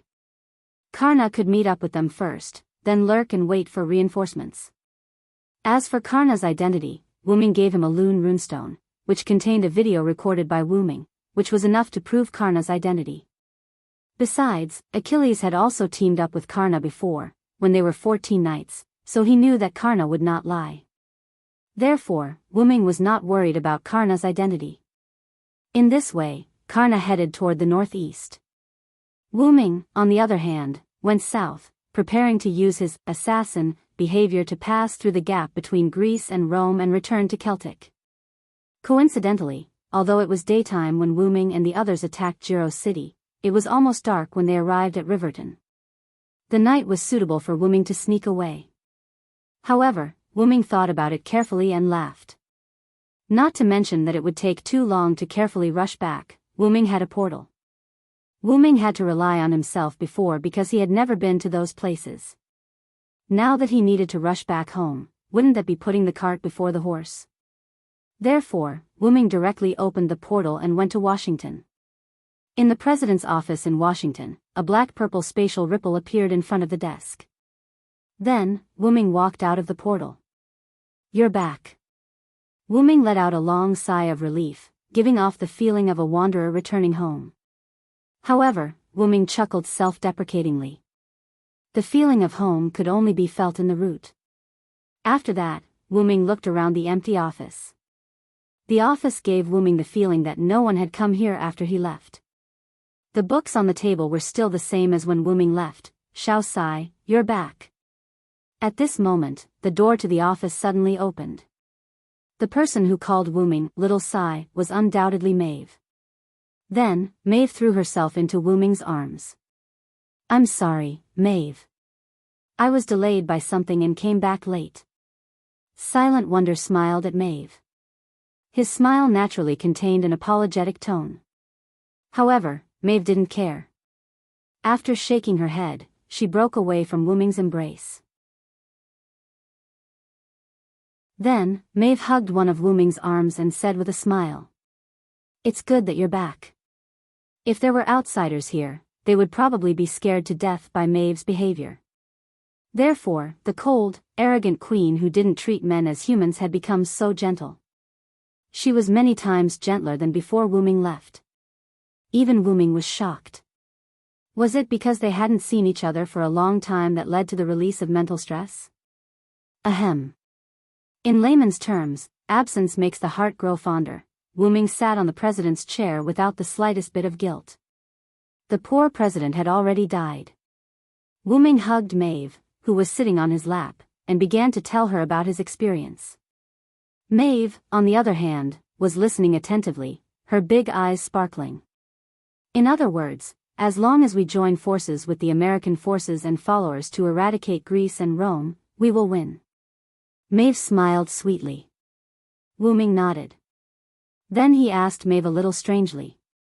Maeve, why are you so happy today? Wu Ming asked. Since she came in, she had been very gentle until now. She was much gentler than the Maeve from a few days ago. Of course, she was still not as gentle as an ordinary girl, but this was not easy for Maeve. You can't expect a queen to be gentle. This was already a very gentle level for Maeve. Facing Wu Ming's puzzled question, Maeve hugged Wu Ming's neck and looked at Wu Ming's face and said happily. Because Sai took off her helmet. When Maeve said this, Wu Ming realized that he didn't wear his helmet anymore. No one knew when it started, but Wu Ming had taken off his helmet and maintained the appearance of only wearing white armor. Wu Ming would only close his helmet during the battle, but once the battle was over, he would take it off again. Although Wu Ming was used to it, Maeve was not. She had never seen Wu Ming's true face in this singularity. Of course, it didn't mean that Wu Ming covered his true face to make Maeve suspicious. After all, no matter who it was, if their lover always covered their face with a mask when they were with their other half, the other half would be very depressed if they couldn't see their lover's face. So, I won't wear a helmet in the future, how about that? Without apologizing, Wu Ming asked with a smile. With the relationship between the two, there was no need for an apology. Yeah, but no matter what, I like little Sai. Maeve gently leaned in Wu Ming's arms and enjoyed this moment of peace. Wu Ming gently patted Maeve's back and enjoyed a moment of peace with Maeve. Sure enough, Maeve is actually just a little girl who lacks love. After a moment of tenderness, Wu Ming and Maeve left the office. After all, there was no time to lose. It was better to mobilize the troops and start the final battle. By the way, Sai, that Indian servant left our side. Left? What happened? Although leaving a servant was not a big deal for the current situation, Wu Ming still wanted to know the inside story. That servant is the hero of India, Achuna. He temporarily joined us on the grounds of following us to find Karna. Soon after he left. Wu Ming was taken aback. Achuna's mortal enemy was Karna. It seemed that he was still very persistent after death. No wonder he had some relationship with Rama. Rama was the seventh incarnation of Vishnu. Vishnu's sixth incarnation was the axe-wielding Rama, who appeared in the Mahabharata. It had some relationship with Achuna. But more importantly, the axe-wielding Rama was Karna's teacher. Karna's spear was transformed from the axe-wielding Rama's eternal blade. Wu Ming's heart suddenly skipped a beat. Karna won't meet Achuna halfway, right?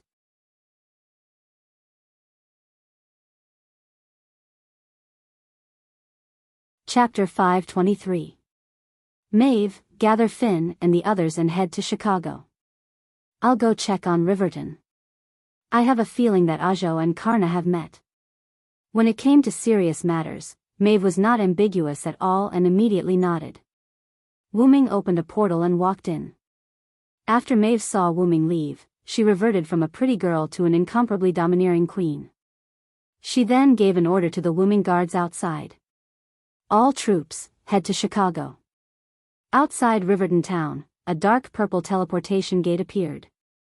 Wu Ming walked out. Although Wu Ming was going to Riverton, Wu Ming chose the place where he and Karna had parted.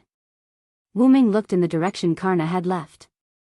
Lightning and fire kept appearing in the sky there. Wu Ming immediately took out his communication device and contacted Edison. Even if Karna and Ajo met, they wouldn't be able to determine the winner in a short time. Hello, this is Thomas Edison. The Lionhead's deep voice came from Wu Ming's communication device. Listening to Edison's incomparably serious voice, Wu Ming was amused. Could you imagine a giant lion head seriously talking on the phone? I'm Siren, President Edison. Wu Ming then told Edison to attack this place. Wu Ming also told Edison that Karna was with him. Understood. I'll go to Riverton with Lady Helena immediately with the mechanical infantry, Edison said seriously. Edison said solemnly and then hung up the communication device. Wu Ming smiled helplessly and put the communication device away. Wu Ming didn't go back to Riverton. Instead, he ran toward Karna. East of Riverton, in the Missouri River Basin. At this moment, two godlike figures were fighting. Whoosh! Whoosh! Whoosh! Several bolts of lightning shot towards the running Karna from the top of a small hill. Bang! Bang! Karna swung his spear and deflected the lightning arrows. The falling bolts exploded on the ground, creating many craters. Then, Karna condensed mana on his spear and swept it toward the small hill in front of him. Crack! Boom! Like cutting vegetables, the small hill in front of Karna was cut in half and then exploded by the mana contained in it. A dark-skinned figure flew up from the small mound, holding a strange bow in his hands. There was no doubt that the arrow that had attacked Karna was shot by him, and it had to be Ah Zhou. Ah Zhou wasn't worried about losing her cover.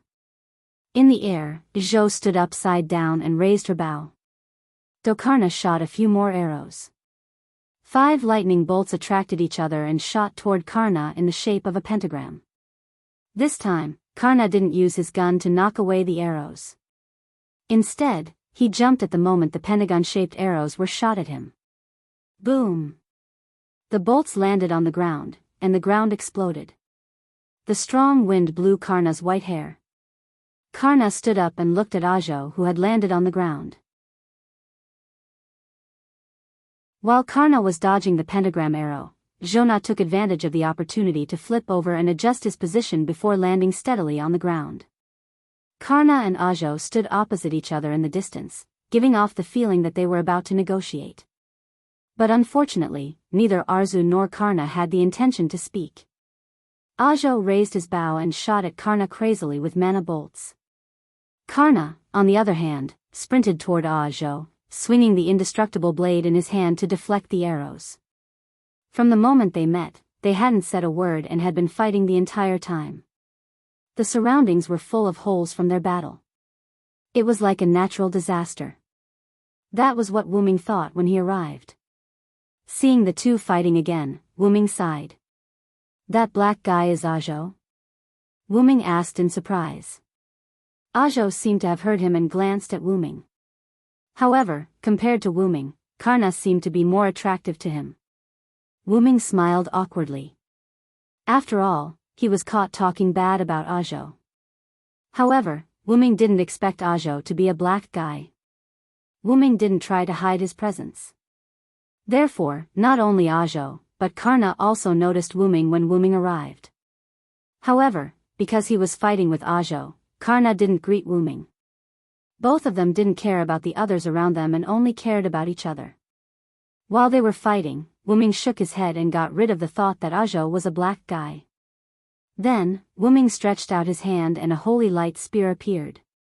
Mythical Yggdrasil. Whoosh! Along with the sound of a relic being released, Wu Ming threw out a small but bright light needle. Karna and Ah Zhou, who were in the middle of their battle, naturally discovered the needle of light. Furthermore, they sensed a considerable threat from it and hurriedly retreated. Poof! The light needle disappeared as soon as it pierced the ground, leaving a small but bottomless hole and a sound when it pierced the ground. Wu Ming learned this move from the Star Cup's consciousness. By condensing the holy spear, although the attack range was reduced, the power was increased. Otherwise, Karna and Ah Zhou wouldn't have dodged in a hurry. Instead, they would have used their weapons to deflect Wu Ming's light needle. However, the current result was what Wu Ming wanted. Wu Ming didn't want the holy spear to turn into a powerful light cannon. This time, he only used it to interrupt the battle between Karna and Ah Zhou. Wu Ming dashed forward and came to Karna's side. Although Karna and Ah Zhou had separated, their eyes were still fixed on each other. This made Wu Ming wonder if there was some unspeakable gay relationship between the two of them. Can't we not fight? Wu Ming didn't ask anything else and just asked this question. After all, they were about to start a war with the Greek forces.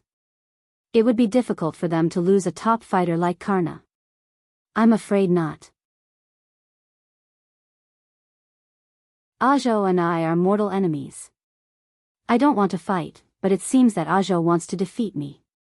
I'm afraid I can't help you.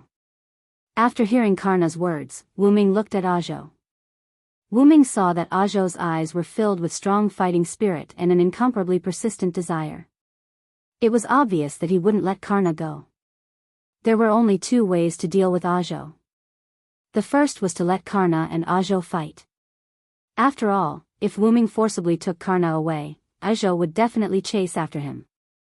Since Ajo could join the Celtic side because of Karna, it wasn't impossible for him to join the Greek side because of Karna. The Greek side would definitely warmly welcome a powerhouse who only wanted to fight Karna. While Wu Ming was thinking, Ajo was already impatient. What? You want to fight 2 against 1? Even if that's the case, it doesn't matter. Fight me, Karna.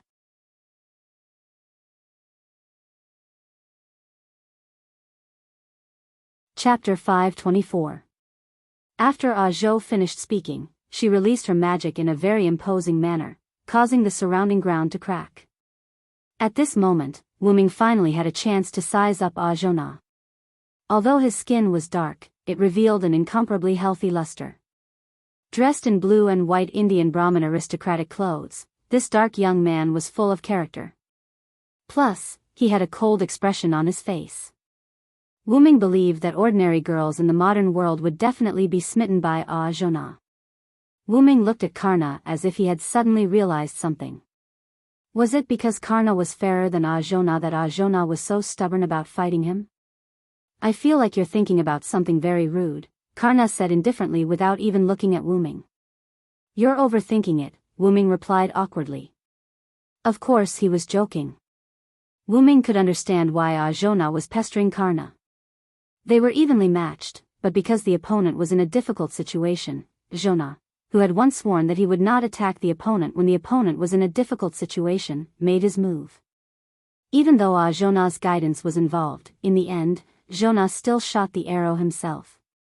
That was the arrow that ended Karna's life, and also the arrow that would make Ajona suffer for the rest of his life. The hero Ajona had actually wanted to kill his archenemy in a murderous manner. That was too degrading. Although justice always belonged to the victor, Ajona still felt uneasy. Therefore, after turning into a heroic spirit, his wish was to fight Karna and defeat him with his own strength. Wu Ming had also thought it through. Let Karna and Ajona fight. After all, even if Wu Ming took Karna away, they would still end up fighting in the end. As for killing Ajona with Karna, Wu Ming had thought about it before, but first of all, it was inhumane, and second of all, this place was neither close nor far from Chicago. It would cause trouble sooner or later. Then, Wu Ming opened a portal. After exchanging a few words with Karna, Karna nodded. Then, he glanced at Ajo and walked in. Karna, don't even think about escaping. Arzu roared angrily. Don't worry, Achuna. Karna only left the Missouri River Basin. He only went to the northwest of the Cordillera Mountains. After all, there are few people there. You won't be disturbed. Then, Wu Ming moved the portal and pushed it in front of Ajo. You can find Karna again through this portal. Of course, you can choose not to trust me. The choice is yours. Wu Ming smiled, indicating that he meant no harm. However, in Ajo's eyes, this smile was extremely evil. He was having a good fight with his opponent, and you sent his opponent running away as soon as you arrived. Now you're even smiling. No matter how you look at it, it's a smile that's asking for a beating. Unfortunately, Wu Ming's charm wasn't as great as Karna's. Zhou merely looked at Wu Ming deeply and then entered the portal. Of course, Wu Ming wouldn't play any tricks. At this moment, Karna and Zhou were indeed in the northwest of the Cordillera Mountains. Then, Wuming took out his communication device and sent a message to Edison. Karna and Zhou are fighting to the death in the northwest of the Cordillera Mountains. You must avoid that place. Pass through Denver from the south and meet up with Chaldea's master in Riverton. After a while, Edison sent back a message. Putting away the communication device, Wuming took Karna's place and continued running toward Chicago. Let the two of them fight it out. By the time the victor is decided, Silent Wonder would have collected all 4 holy grails. The sun set in the west, and night gradually fell. Des Moines, a town on the Mississippi plains that was neither too far nor too close to Chicago. Because of the war, there weren't many people in the town. Also, because the sun had just set, there were only a few passers-by on the road. They all had bitter expressions and frowns. Some of the houses were damaged, and some were directly abandoned. No one cared about them. However, because this place was under the influence of Greece, it was relatively peaceful. Suddenly, a green figure flashed past like a shooting star. This made one of the passers-by wonder if he was hallucinating because of his long-term nervousness, or if he had run into a ghost. Although the sun had just set, it was still considered night. Not wanting to think about it anymore, the passers-by quickened his pace and left. In every abandoned house in Des Moines, a red-haired young man stood in a house without any light, looking out the window from time to time. This person was Rama. Following the appearance of a green figure, Achilles appeared in front of Rama. "How is it?" Rama asked. "I found out. Those people have all gathered in Chicago because of a big hole in their spaceship. They haven't moved yet," Achilles said, rather displeased. "Speaking of which, we should just attack them directly. Is there a need to be so cautious?" Even Spartacus, who had been trying to attack Rama for some unknown reason, was released by Rama for being a hindrance. Well, actually, Rama just let him go with the flow. It would be best if he could affect the Greek side. After what happened before, I understand that if I want to take back Xido, I won't be able to do it rashly. I might even be killed. Rama closed his eyes and explained to Achilles. This was also the reason why Rama asked Achilles to scout for information. But why didn't he go himself? Achilles was the fastest to run. "I deserve to die. However, I can't die. I can't let Xido suffer. I must take back Xido. Before that, I must not die." Rama clenched his fist tightly. The metal gauntlet on his arm made a creaking sound because of Rama's strength. It could be seen how turbulent Rama's heart was. "As expected, I still don't know anything about love. Can't we just fight our way through the enemy?" Achilles pouted and complained. Even so, Achilles still followed Rama's instructions to scout for information. Sharon had told him that Achilles must listen to Rama's instructions and not charge into the enemy's base alone. As a teacher, Sharon naturally had ways to make his disciple obedient. After all, this was the talent of a teacher. After that, Achilles could only grumble helplessly before following Rama over. "If that's the case, then what should we do next?" Achilles dug his ears and asked Rama. "Attack," Rama paused for a moment and said. "Huh?" Achilles suspected that there was something wrong with his ears. Otherwise, there was something wrong with the young king in front of him. Achilles thought, "You must be kidding, brother."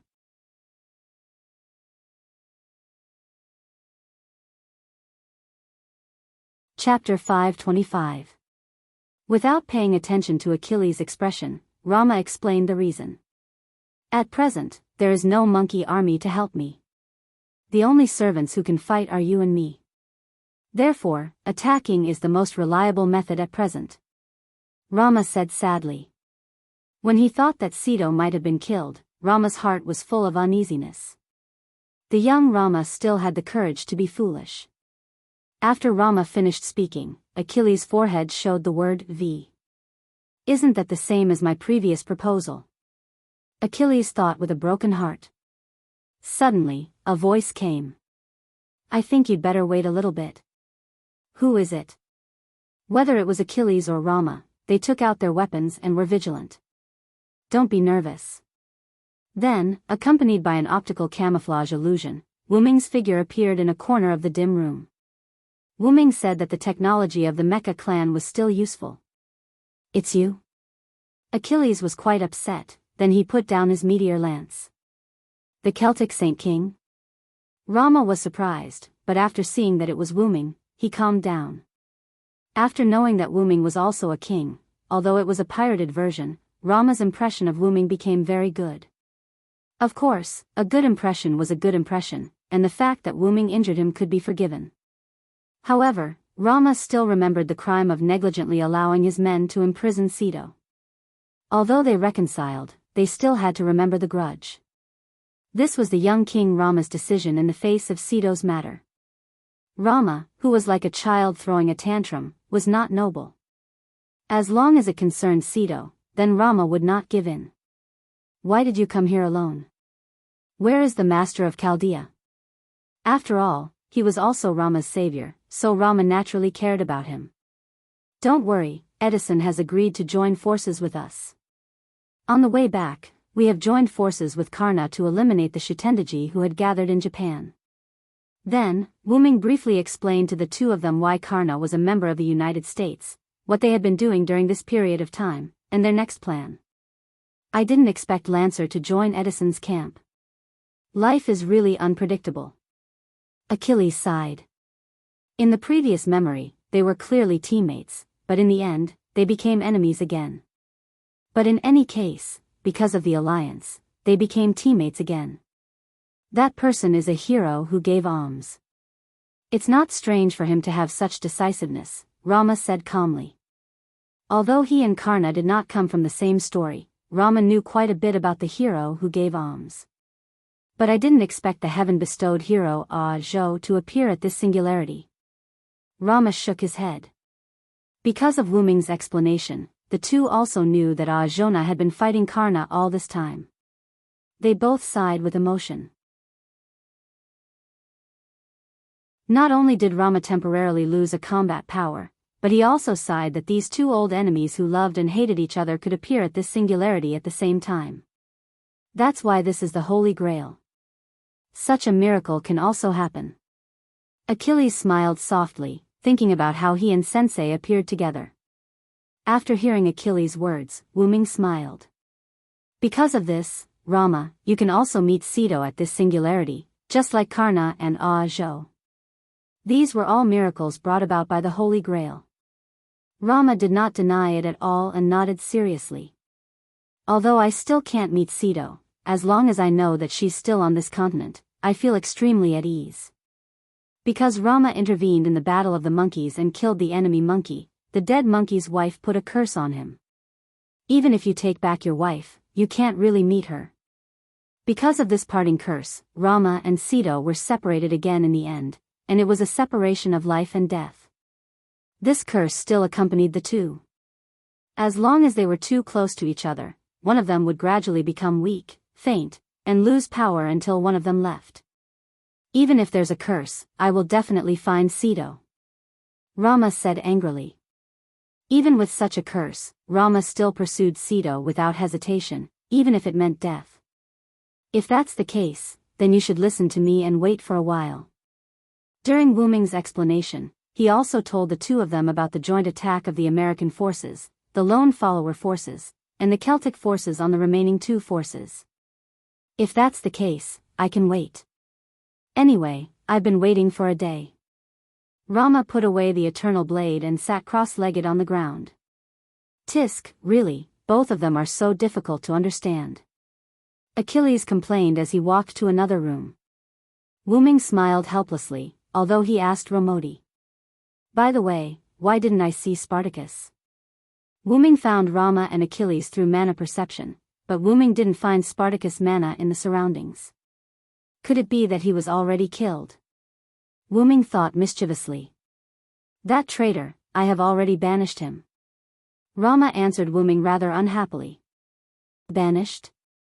Could it be that Spartacus was attracted by the king follower and attacked Rama, but was then driven away by Rama? Wu Ming looked at Rama's rather unhappy expression and thought that it must be so. Forget it, I'll go find him. I don't want him to ruin my plan. After that, Rama and Achilles continued to stay in Des Moines, while Wu Ming left and embarked on the path to find the traitor. Although Spartacus' dexterity was even so, he was much faster than ordinary people.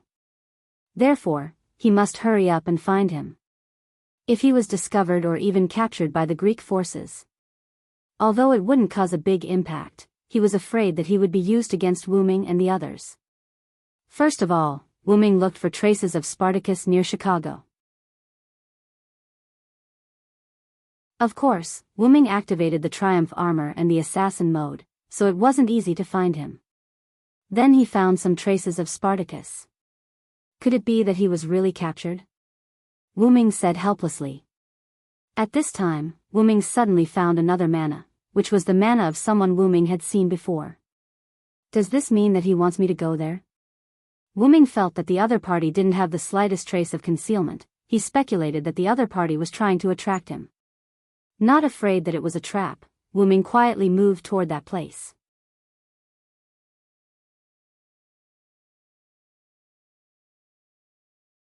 Chapter 526. In just a few seconds, Wu Ming came to a small high ground where a girl with beast ears holding a bow stood there. She seemed to be admiring the moon. After Wu Ming saw the girl with beast ears, he also let go of the unnecessary vigilance in his heart, lifted the magic version of optical camouflage, and slowly walked out of the shadows. Since it's you, I don't think this is a trap, Atlanta. After Wu Ming finished speaking, the girl with beast ears turned around. This person was the famous huntress of Greece, Atlanta. You really believe me? You know I'm a huntress, Saber. Without looking back, Atlanta just closed her eyes and said in a flat tone. Since you call me Saber, then you must have the memory of the Battle of the 14 Horsemen. I don't think you will repay kindness with ingratitude.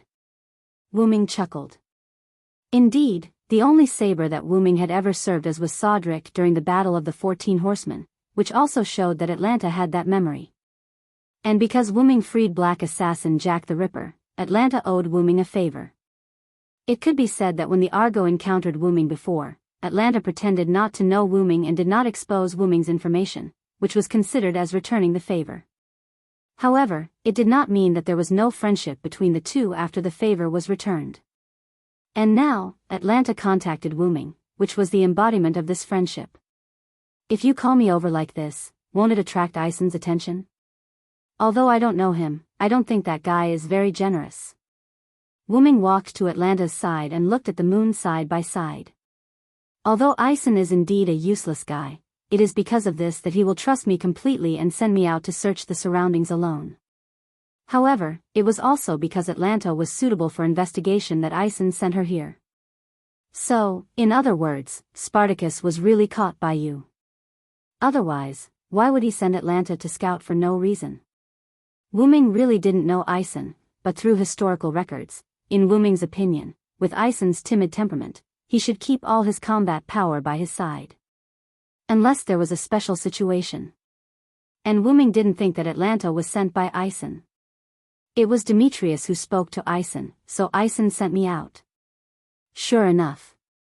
Wu Ming nodded and then continued to ask. So, tell me the specific information about the Greek side. Immediately afterward, Atlanta briefly told Wu Ming about the servants on the Greek side. The leader of the Greek side, or rather, the person who obtained the Holy Grail, was Ison. Therefore, the search Argo was Ison's precious artifact. The other servants on the Greek side were Archer Atlanta, Caster Medea, Berserker Hercules, Lancer Hector, and the captive archer Xido. That guy seemed to have told Ison that as long as he defeated the other forces and seized all 4 Holy Grails, he would be able to establish a country on this land that was separate from human history and would not be burned down by reason. Then, like a fanatic, Ison began to fight for hegemony, Atlanta said with a disdainful look on her face. He didn't know if she was mocking the Magic King or mocking Ison for believing the Magic King who had cheated him so easily. I really don't know what Ison is thinking. Back at the second singularity, he was already tricked by the Magus King. Even though it was with the help of Demetrius. Wu Ming didn't know about this, and Atlanta didn't care whether Ison was deceived or not, so they stopped talking about this topic. Well, I have understood the specific situation. So, why did you capture Xido? How could you threaten Rama with this? Isn't it a bit ridiculous? Rama might be controlled by others, but it was impossible for him to completely surrender to Ison. Moreover, Xido could take the initiative to die for the people when Rama was old. Perhaps when Ison threatened Rama with this, Xido would choose to commit suicide. In short, it was impossible. That guy did have such an idea. Atlanta said helplessly and disdainfully. Oh, I overestimated Ison. Wuming also smiled, but his smile was quite sarcastic. However, you can completely leave Ison's side. Why did you choose to stay? After all, there were not only Greek forces on the mainland. Wuming did not think that Atlanta would stubbornly follow Ison's side. Atlanta was not a good person, but in the face of righteousness, she would not choose to follow Ison's side. Indeed, when I was in Oceanos, I left Ison's Argo, but this time is slightly different. Atlanta shook her head. As a person who once participated in the Argo, when I was summoned by Ison using the Holy Grail, I was bound to his Argo. I can't leave this side. To put it simply, there was a master who didn't have a command seal. But this is not the whole reason. The main point is that Ison has a way to summon the demon god pillar. Wuming frowned. Shitendaji, who held the Holy Grail, also summoned the demon god pillar. Could it be that servants with the Holy Grail could summon the demon god pillar? Then, could Maeve, who held the original Holy Grail of this singularity, also be able to, using the Holy Grail, you can use a servant's spiritual base to summon a demon god pillar, but the summoned demon god pillar is more like a possession than a summon. Atlanta continued. Possession? That is to say, the demon god pillar needs to devour a servant to be able to descend? Wuming remembered the Judge Haim who appeared when he defeated the demon god Shitendaji. He was afraid that the other party used the Judge Haim's spiritual base to summon the demon god pillar. Wuming's guess was right. Shitendaji used the unconscious Judge Haim as a medium to summon the demon god pillar. Because he used the Judge Haim's spiritual base, Shitendaji did not lose consciousness. She used the Holy Grail to split her consciousness in advance, and with the death of the main body as a trigger medium, she used the Judge Haim to summon the demon god pillar, and then fused a trace of consciousness in the Holy Grail with the demon god pillar. This was also the reason why the demon god Shitendaji made the sound of the demon god pillar and Shitendaji. Then, Ison captured Cedo. This is also the reason why Ison captured Cedo. If Cedo can't make Roromo submit, then it means that he is useless. Naturally, he can use Cedo to summon the demon god pillar. Atlanta's eyes were evil, as if she was ashamed to be in the same force as Ison. This is the most important reason why I didn't break away from the Greek forces.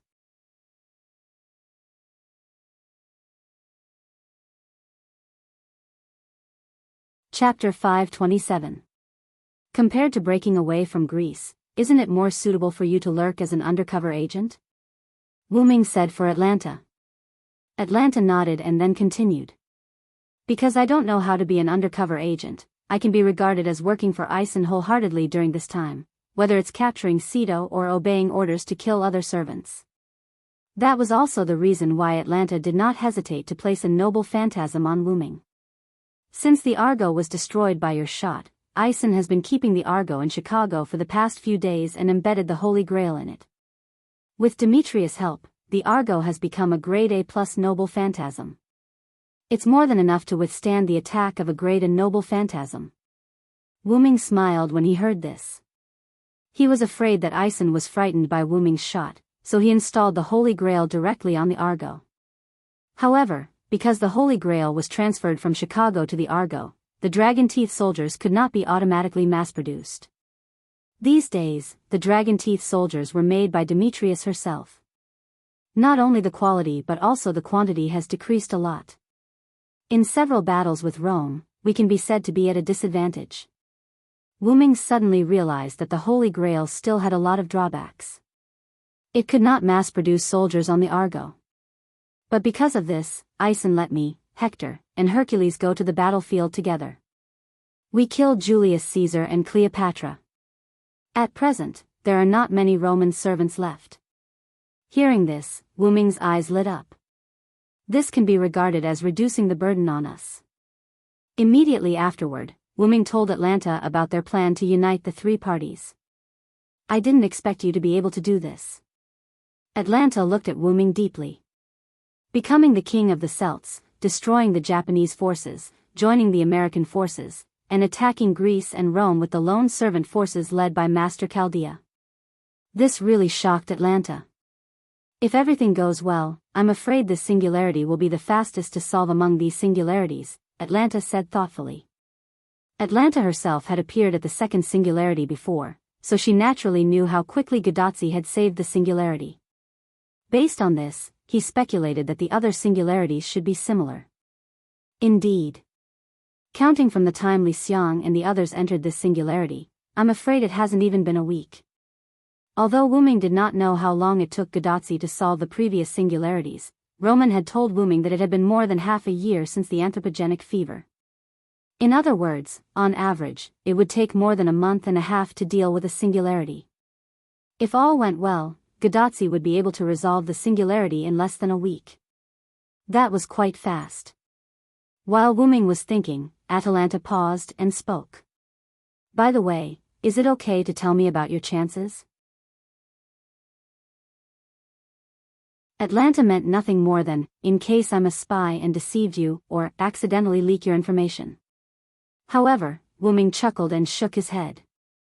It doesn't matter even if you are exposed.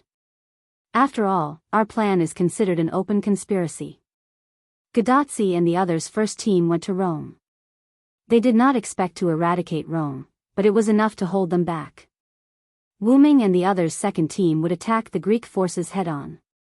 Before the attack, the Greek side would definitely notice something, so it did not matter if they were exposed or not. What's more, I don't think Atlanta is that kind of person. I believe that Atlanta, who loves children, no matter how her appearance changes, her inner heart is incomparably beautiful. With that said, Wu Ming reached out and touched Atlanta's beast ears. Because the distance was too close, Atlanta did not dodge and was caught by Wu Ming. Ha, ha.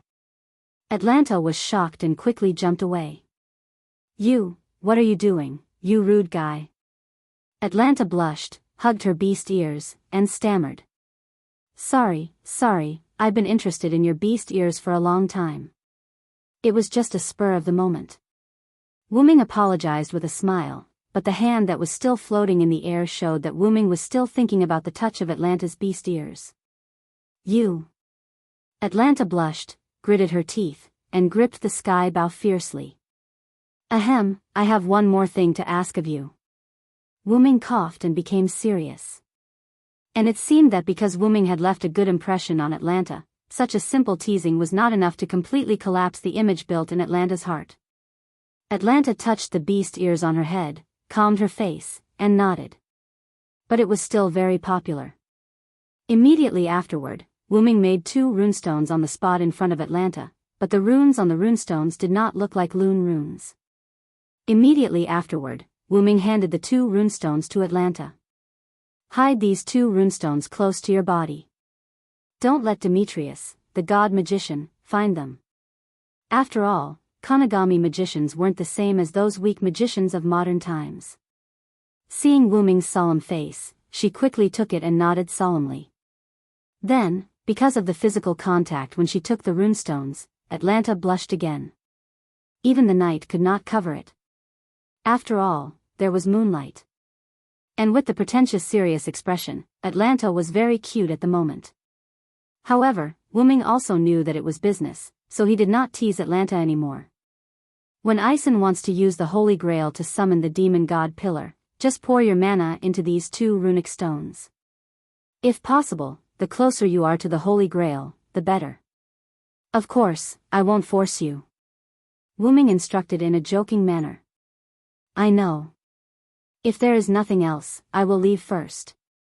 After Wu Ming nodded, Atlanta took 2 steps, but for some reason, she stopped again. By the way, Demetrius may have become the master of Spartacus. You know his noble phantasm. That self-explosion is not a joke. After all, Wu-Ming and Atlanta both had memories of the battle between the 14 knights. Naturally, they remembered the power of Spartacus' noble phantasm during the battle between the 14 knights. Are you concerned about me? Why don't you let me touch your beast ears again? Wu-Ming smiled mischievously. Atlanta's face turned red in an instant, and she quickly left here. After Atlanta left, Wu-Ming's mischievous smile disappeared. Looking at the gradually rising moon, Wu-Ming always felt uneasy. At this time, Wu-Ming found that something was wrong. The sky is not normal.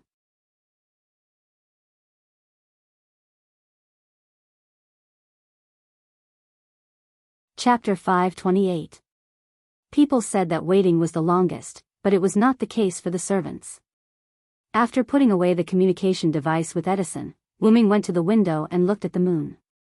At that moment, the moon had reached the western sky. It should be 2 or 3 o'clock in the morning. Edison told me that they have met up with Tachika and the others and set off for Rome. Wu-Ming said to the shadow behind him. Rama and Achilles came out from the shadow. Finally, it's going to start fighting.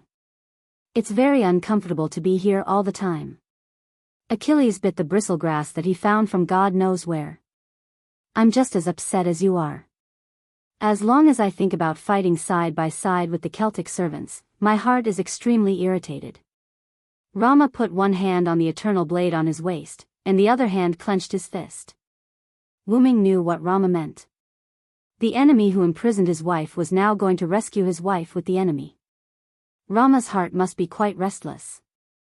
After all, Rama and Wu-Ming had reconciled, but he did not reconcile with the other Celtic servants. It could be said that if it were not for Wu-Ming's repeated advice and a hint of pleading, Rama, the childish king, would definitely not agree. This time, I'm giving you face. Remember this, humph. Rama snorted and turned his head. I think you're doing this for the sake of saving your wife. Of course, that sentence could only be thought. Wu-Ming did not dare to say it out loud. Otherwise, who knew what kind of trouble this young king would cause? So, when will the Celtic servants arrive here? Achilles asked. Wu-Ming smiled slightly. They have arrived. The moon was covered by clouds, and the earth fell into darkness. On the eastern plains outside Chicago, a large shadow moved toward Chicago with the help of the darkness. Atlanta stood on the city wall, her eyes focused. Even the moonless night could not cover the sharp eyes of the huntress. Celtic people? Atlanta said softly as if deep in thought. She then jumped, left the city wall, and returned to the city of Chicago. Without a doubt, she had gone to inform Ison. It's time for me to come out. Defending the city is my specialty. After Atlanta left, a middle-aged man carrying a javelin that was much longer than an ordinary javelin walked to the city wall. Gradually, a gust of wind blew, and the dark clouds in the sky that were blocking the moon were blown away. The moonlight illuminated the land. Countless soldiers with the same face advanced towards the city of Chicago in an orderly manner. Even Hector couldn't tell how many soldiers they had. The only two things that stood out from the rest were the 3 servants with weapons in their hands at the front of the army and the luxurious ox cart pulled by 2 divine bulls in the middle of the army. I didn't expect Queen Maeve to personally come to the battlefield. Hector scratched the back of his head, seemingly feeling helpless about the situation. Even though Greece had always been at war with Rome, it did not mean that they had never fought with the Celts. In fact, what Wu-Ming didn't know was that whether it was the Celts, Greeks, or Romans, they had killed or injured each other. However, because it was only a battle between a single servant, the information was not circulated. Of course, from a general point of view, some information that was not so secret was still known. For example, the leader of the Celts was Maeve, because she never deliberately hid herself and even publicized it. Therefore, Hector concluded that Maeve must be sitting in the luxurious ox cart. For a woman like Maeve who thought highly of herself, it was natural for her to do such a thing. Of course, Hector didn't know Wu-Ming's information. Not to mention that Wu-Ming was summoned less than a week ago, Maeve didn't deliberately publicize it. Of course, this was Wu Ming's idea. Then those two spearmen must be Celtic warriors. Ah, how valiant. They didn't let a single dragon fangs go and quickly ambushed here. I wouldn't do something like that. Hector smiled bitterly as he spoke faintly. Just like what Hector said, Greece's territory was full of dragon fang soldiers, and the Celts were able to sneak into Chicago in the middle of the night without being discovered. This was undoubtedly due to the help of the servants. I really hope it's as simple as defending the city. Uncle is very clumsy about other things. After sighing, Hector began to command the dragon fang soldiers to prepare for the enemy's attack. Not far from Chicago, Finn waved his hand, and the entire army stopped in place as if they had received an order. This was the privilege of the Holy Grail's generals. Now, the enemy must have discovered us. The next command will be handed over to the Queen, Dilmund. Finn said lightly. Yes, my lord, I will go and greet the Queen. Dilmund bowed to Finn and then walked to the rear. Just as Dilmund said, he was ready to welcome the Queen's carriage. To be able to let the army arrive here without being discovered, your wisdom is really terrifying. Next, it's time to show my bravery. Fergus grinned. Finn had a good impression of this big guy. Well, after all, they were both Celts. Then I'll have to trouble the magic sword envoy to take the lead. In just a moment, the ox cart came from the center of the army to the front line. Ah, we're here already, Finn. Good job. A noblewoman's voice came from the carriage pulled by the divine ox. Our army has arrived in Chicago, and the enemy has discovered us. So, when will His Royal Highness the Holy King appear? Finn asked politely. Your Holy King is on the other side of the city. I can feel it.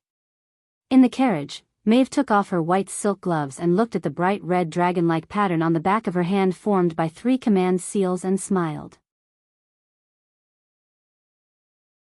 Then, let's have Fergus break the city gate. No problem, right? Maeve said to Fergus outside the carriage. Of course, no problem. How can a Celtic man say no? After saying that, Fergus walked forward with the magic sword spiral sword on his shoulder. After the Holy Grail's treatment, Fergus had completely recovered, and now he was full of energy.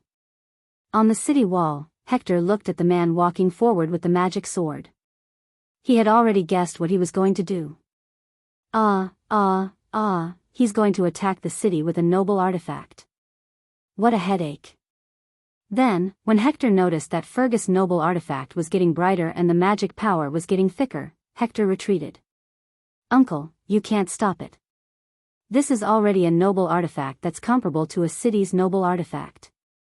Let's escape first. Then, a rainbow-colored light exploded after Hector left the city wall.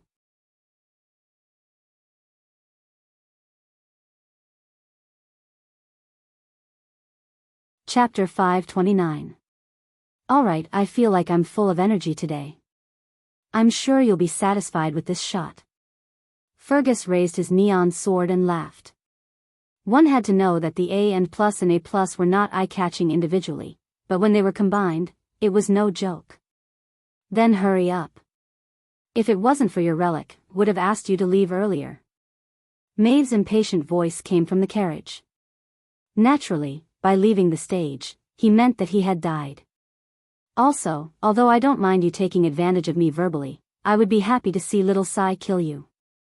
Oh, my apologies, Your Majesty. Don't worry, I'm sure His Majesty will be satisfied with this shot. I hope so. Maeve's lazy voice sounded. The neon sword in Fergus's hand began to glow. Fergus stabbed the neon sword into the ground. Kalidbalg. In an instant, a rainbow-colored light extended from the neon sword to the city walls of Chicago. Boom! In an instant, a rainbow light burst out of the ground and blasted the city walls of Chicago. Countless Dragonfang soldiers were directly destroyed and turned into dust. Those Dragonfang soldiers that were lucky enough not to be turned into dust were also scattered into small pieces of bone. Ahahaha! This is truly spectacular. Fergus laughed heartily as he raised the rainbow sword. It had to be said that Fergus was really full of energy. After releasing the relic that doubled his power, he was still in high spirits. Finn and Dilmad watched this scene calmly. After all, this scene was nothing to them. Maeve, who was sitting in her beloved chariot, nodded in satisfaction. Then, she gave an order. Everyone, attack. At this moment, an irrational roar was heard. Asterisk asterisk asterisk asterisk asterisk asterisk asterisk asterisk. On the west side of Chicago, which was the opposite side of Maeve's army, Wuming, Rama, and Achilles arrived. When the three of them arrived, they saw the explosion on the east side of Chicago. That's the demonic sword envoy's precious artifact, Rama said. The person who understands a person the best is not his friend, but his opponent. Back then, Rama had fought Fergus to the death for the sake of Cedo. Naturally, he knew about Fergus' noble artifact. That should be the case. Fergus' noble artifact was still vivid in Rama's mind. To be honest, I originally wanted to end that guy directly. At this moment, Wuming spoke. Both Rama and Achilles looked over. If there are no restrictions, he will do as he pleases. For a king, this kind of teammate is very annoying. Wuming smiled coldly. At this moment, Rama and Achilles finally felt the pressure brought about by Wuming. No matter how kind this guy was, he was still a berserker. No matter how close he was to the people, he was still a king. All in all, Wuming was not a kind man. He would not hesitate to do things that would bring him enough benefits. However, Wuming still had his own bottom line. As the origin dragon, Wuming would definitely become 10,000 times more noble than Gaia Alea in the future. He was destined to never be the same as an ordinary person, which was why he treated everything with reason. That was why people often said that the heavens were heartless. Moreover, have you ever seen Wuming hesitate or worry when he killed someone? Although it was a pity, why would a human feel sad when he crushed an ant to death? That was the reality. Take Nazalik for example. The people in it were all demons. If it was not for Wuming deliberately suppressing them, they would have been destroyed. However, Wuming would still not do anything to them. Firstly, they were Wuming's subordinates. Wuming had mistakenly entered and became the supreme king. Therefore, he had to be responsible. Secondly, if there was good, there would be evil. Wuming would not purposely punish the evil. Cough cough. However, if they provoked Wuming, Wuming would not mind getting rid of the weeds. Just like Darius who wanted to capture Mayu. Other than that, Wuming was more fond of humans. Because Wuming was just adopted by humans, he was a human for a period of time. Therefore, he was more fond of humans. Especially those who were considered good by Wuming. If he had the ability, Wuming would definitely help. Rick was a good example. Wuming specially went to Rick's world and helped the humans to turn the situation around. If possible, Wuming still liked to stay with humans. Because the possibilities and emotions of humans made Wuming very happy. And Wuming wanted to kill Fergus. Well, regarding this point, Wuming only wanted to kill Fergus because he had flirted with Maeve before. But no matter what, he is still my subordinate. It is better to keep him alive. Just like that, the topic ended. Let's go. Maeve has already started. We can't fall behind. Saying that, the three of them walked towards the west wall of Chicago. Wuming started to move. On Maeve's side, there was a small problem. Hercules let out a confused roar as he swung his axe and sword at Fergus. Bang! The ground that was hit by Hercules cracked. As for Fergus, he naturally dodged this attack. Hey, why are you attacking me directly? You think too highly of me. Although Fergus was still running his mouth, his expression had become serious. Fergus was also holding the neon sword with both hands. Dilmund, be careful. This big guy is not to be trifled with. Finn held his spear and looked warily at Hercules, who had pulled out his axe and sword from the ground. Yes. My lord. Dilmad also raised his red and yellow spears and stood beside Finn. My brave warriors. Maeve didn't even walk out of the carriage. With just one sentence, countless wooming-faced soldiers rushed towards Hercules. However, even if they were strengthened by the Holy Grail, the small fries were still small fries. For a great hero like Hercules, they were basically useless. Hercules roared at the sky. Even if he didn't have magic to release this skill, the roar mixed with magic alone was enough to shock the nearby soldiers to death. Then, Hercules rushed into the crowd of soldiers and began a massacre. At this moment, Hercules could only be described with 4 words. Unparalleled mowing. Ha! Accompanied by a roar, a drill-like spiral sword attacked Hercules from behind. Clang! Hercules easily blocked Fergus' attack with his axe and sword and slapped Fergus away. With the mind's eye skill, Hercules naturally wouldn't be ambushed successfully. This is a little tricky. Fergus stabilized himself as he flew away and broke out in cold sweat. When Fergus was sent flying, Finn and Dilmond also rushed forward. With the 2 of them together and their flexibility as spearmen, they could slightly restrain Hercules. However, they still couldn't cause much damage to Hercules. Let's release the noble artifact again. With that, Fergus raised his magic sword. However, at this moment, a rather deranged voice was heard. Ahahaha, oppressor. Oppressor.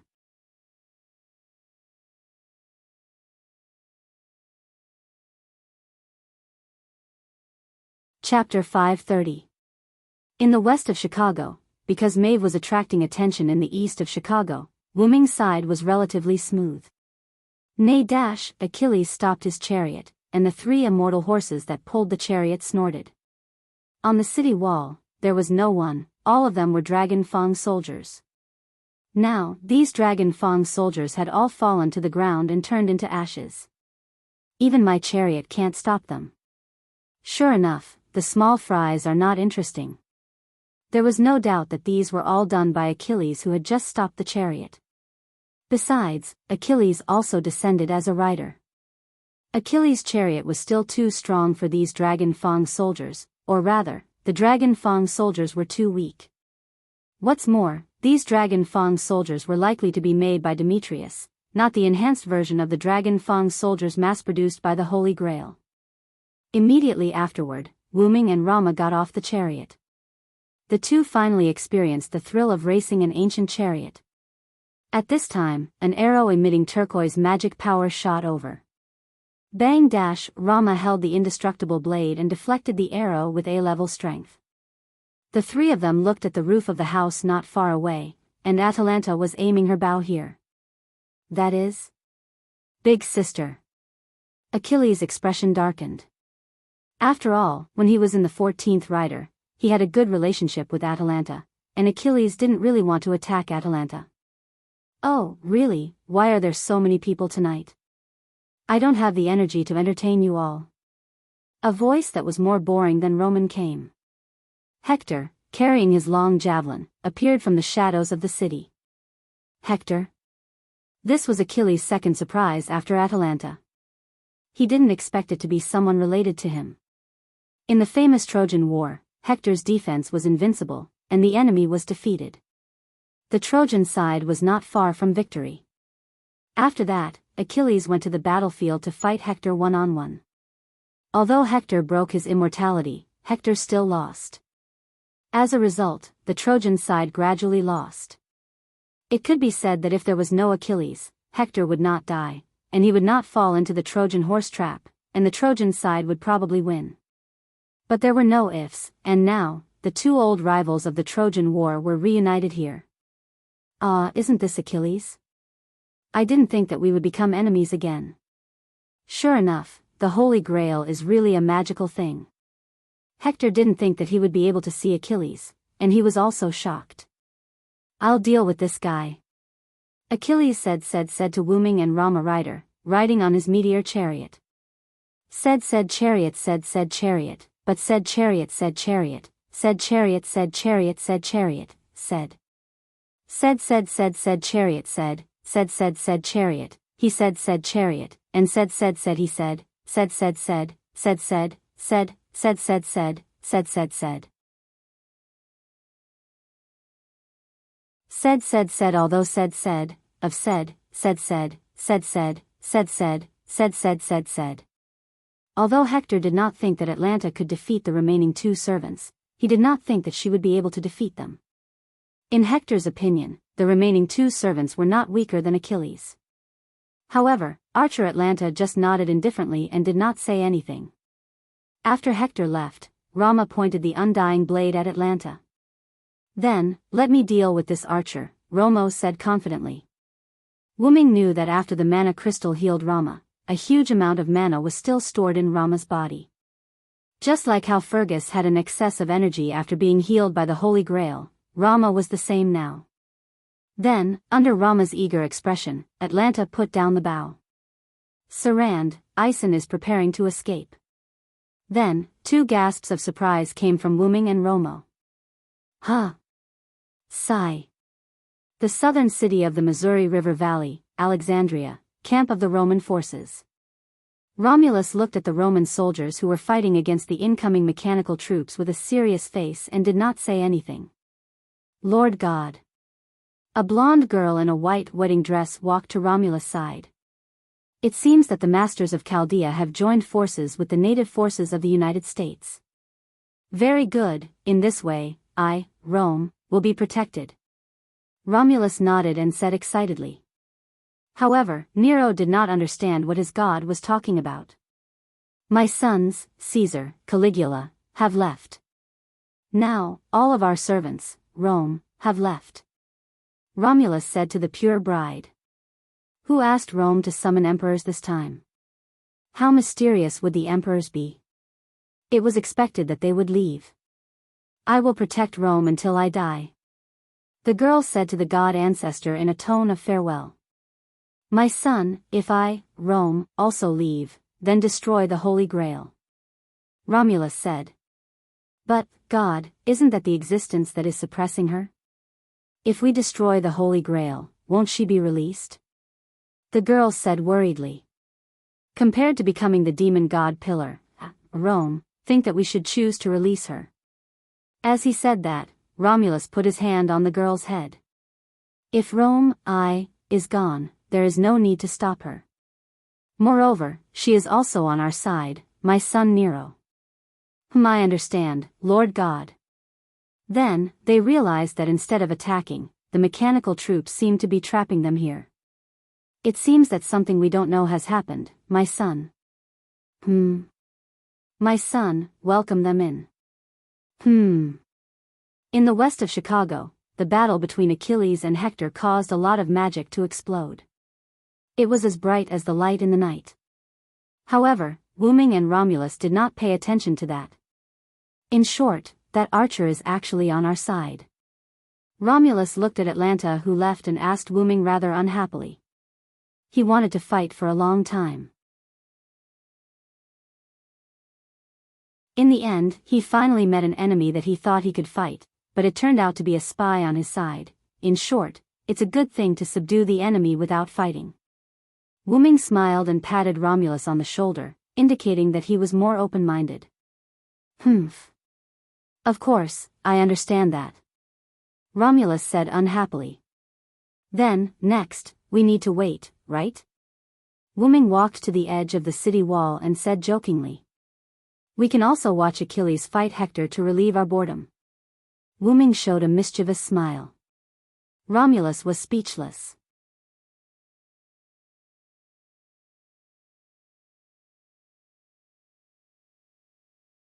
Chapter 531. Ahahaha.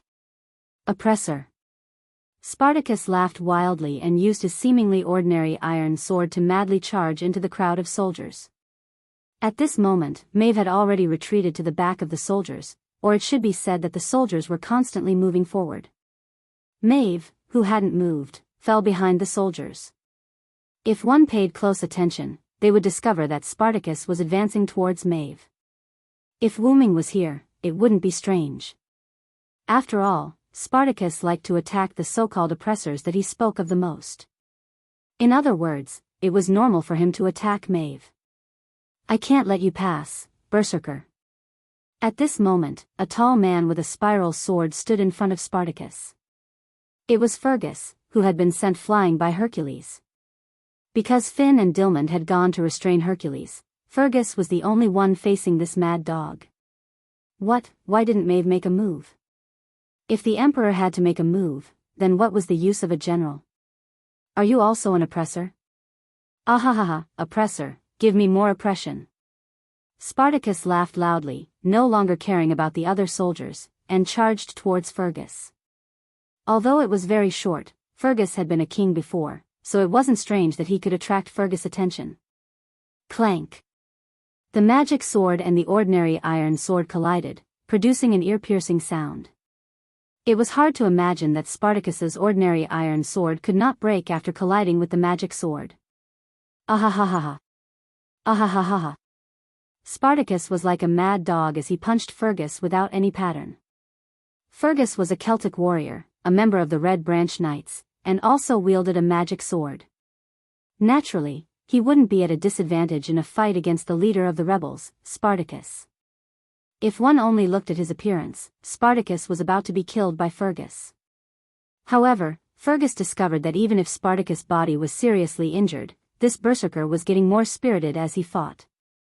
No, it should be said that, the more injured he gets, the more spirited he gets. TSK, I hate this kind of guy with super high durability. Fergus was rather unhappy. Spartacus' body was already injured. His right arm was almost detached from his body, and there was a big hole in his abdomen and heart by the neon sword. There were many half-meter-long wounds on his body, and even half of his head was smashed in. The wounds on Spartacus' head and heart were the wounds. When Fergus saw that Spartacus was getting more spirited, he directly attacked these two places. However, Fergus didn't affect Spartacus. Fergus even noticed that Spartacus's wounds were healing, and Spartacus mutated. Spartacus, whose body had begun to change, gradually blocked Fergus' attacks and began to counterattack. Berserker, can't be killed, Fergus's is. Fergus was. Fergus took a few steps back and was ready to use his noble relic to kill Berserker in one go. Ahahahahaha. Ahahahaha. Oppressor. Come. Give me even more pressure. However, Spartacus didn't give Fergus a chance. He was really like a mad dog, entangling with Fergus. In the face of a berserker like Spartacus, who had so many crazy skills, pure magic and physical attacks were basically useless against Spartacus. This was all thanks to Spartacus' noble phantasm and skills. The glory of being abused. B+ when the magician healed Spartacus, the amount of magic consumed was a quarter of the original amount. The more serious the attack, the more spirited Spartacus was until he brought out all his hidden strength. After a certain period of time, the injuries would be gradually healed. Unyielding will, no matter what kind of pain and despair he faced, he would not give in. An extremely strong will could obtain physical and mental endurance. Roar of the defective beast, crying warmonger. A part of the damage received from the enemy can be converted into magic and stored in the body. The efficiency of the conversion of magic will increase as Spartacus' physical strength decreases. The magic accumulated in the body can be used to enhance Spartacus' ability. It could be said that Spartacus was on the same level as Hercules in terms of tenacity. Of course, it was only in terms of tenacity. Currently, there were only two ways to deal with Spartacus. The first way was to wait for Spartacus' noble phantasm to activate and self-destruct. The second method was to use the instant kill ability of the demon eyes of death perception to directly ignore everything and kill Spartacus. Of course, if one had the ability to directly destroy Spartacus' body, it could be said that he was killed instantly. Currently, Spartacus had not accumulated enough magic to self-destruct. However, Fergus had a noble phantasm that was enough to destroy 3 mountains. However, Fergus did not know about this. Moreover, his noble phantasm might not be able to kill Spartacus instantly. Fergus wanted to release his noble phantasm, but at the moment, Fergus was trapped by Spartacus, who was changing rapidly. In terms of attributes, other than Spartacus' durability being higher than Fergus, the rest of Spartacus' ability points were either the same or lower than Fergus. Coincidentally, Spartacus' agility was 2 levels lower than Fergus. Fergus also discovered this in the following battle with Spartacus. Therefore, after a few rounds of fighting with Spartacus, he used his skills to trip Spartacus and get behind him. Then, he took the opportunity to distance himself from Spartacus. Huh? Oppressor? Spartacus got up from the ground and shook his head. He then found Fergus, who was not far behind him. Then, Spartacus excitedly raised his iron sword and rushed towards Fergus. Spiral, get ready. Fergus calmly raised his neon sword as he looked at Spartacus, who was running towards him. Fergus shook his head helplessly as he looked at Spartacus, who was 5 meters tall and had accumulated mana due to his injuries. It's my misfortune to be able to meet you. Indeed, as an enemy, Spartacus was an incomparable headache because he couldn't be killed by ordinary means. Well, even as an ally, he was a headache. All in all, Fergus had had enough. He wanted to end this berserker completely. Fergus focused all his mana into the neon sword and even began to overdraw his spiritual base. After all, Fergus' mana was E. Fergus was afraid that he could not kill this thing. Taste the real neon sword. Just like Ibaraki Duji's noble phantasm, the neon sword emitted its last colorful light. Even Hercules, Finn, and Dillman stopped fighting. Maeve, who was at the back of the army, did the same. The 4 of them turned their attention to Fergus and Spartacus. Ah! Oppressor, oh! The light covered the ground.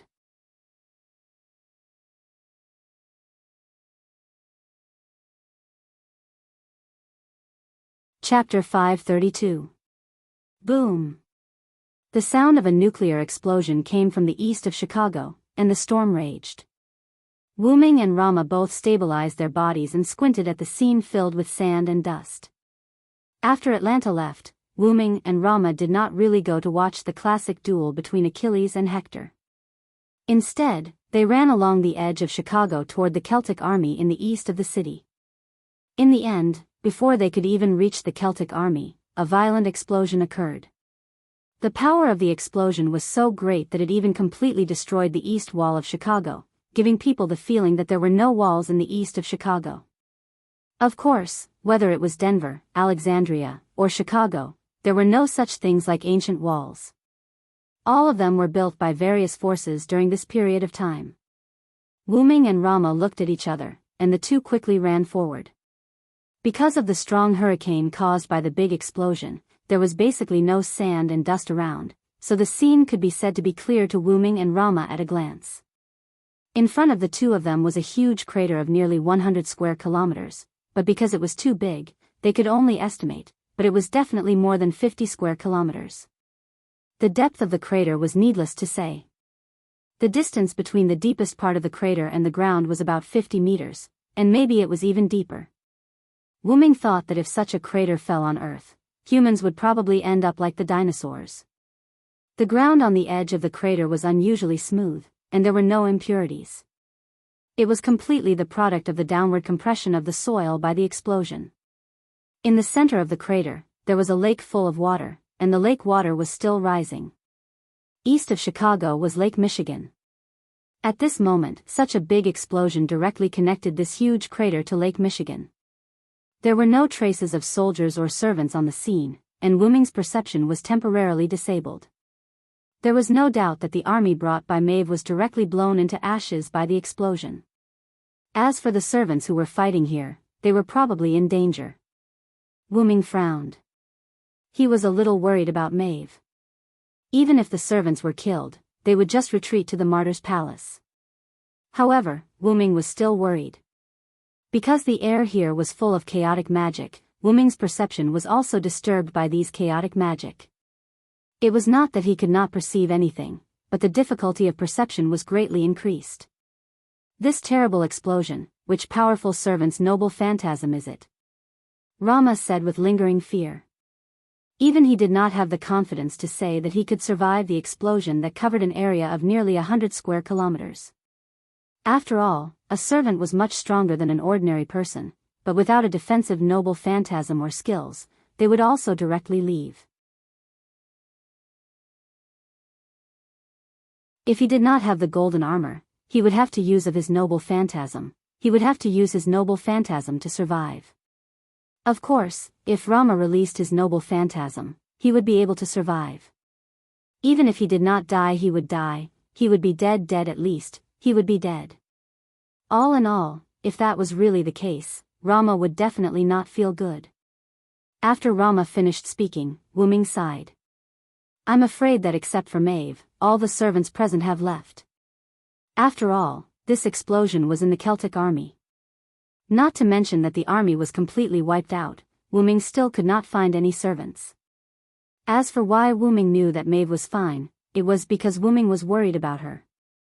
Wu-Ming's master was Maeve, so naturally, there was a contractual connection between them. Wu-Ming naturally knew whether Maeve had left or not. Previously, by relying on this connection, Wu-Ming knew that Maeve had come to Chicago. Suddenly, Rama said, "What is that?" Rama pointed to the lake below the giant pit that was still rising. Wu-Ming followed Rama's gaze. In the middle of the lake, a large rock that was emitting red light floated up. However, Wu-Ming always felt that the stone with red light was so familiar. Oh my God, that was not a stone with red light. It was clearly Hercules who was activating the 12 trials, God Hand. It was said that Spartacus was difficult to deal with, but compared to Hercules, it was simply insignificant. Hercules's 12 trials, God Hand, could be said to be a real resurrection. Even if his head was chopped off, or his whole body was crushed, as long as the noble phantasm was activated, Hercules's whole body would be like steel that was just out of the furnace, emitting red light and began to reconstruct his body.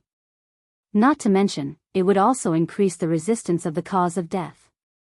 Hercules was the real difficult to deal with. Wu-Ming fought for a whole day to retrieve Hercules's Berserker class card. In Winterwood City, the new 7 Knights and the Dark King Arthur had to work together to kill Hercules.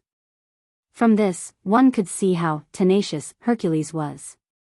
Fortunately, Hercules was a berserker. Otherwise, if Hercules knew how to use his brain, it would be a disaster. In an instant, Wu-Ming flew up and rushed to Hercules, who was still recovering his body. Rama did not stop Wu-Ming. In Rama's opinion, facing an enemy, one should be ruthless, not to mention that this was a servant from Greece. However, this would disappoint Rama. Wu-Ming would not waste his effort to kill Hercules. Not to mention how difficult it was to kill him. Moreover, now was not the time to waste on him. The reason why Wu-Ming rushed to Hercules was to trap him. Wu-Ming arrived above Hercules. Along with the crisp sound of chains, several pseudo-heavenly locks were taken out by Wu-Ming and tied to Hercules. Heavenly locks targeted servants with divinity, and Hercules's divinity was as high as a class.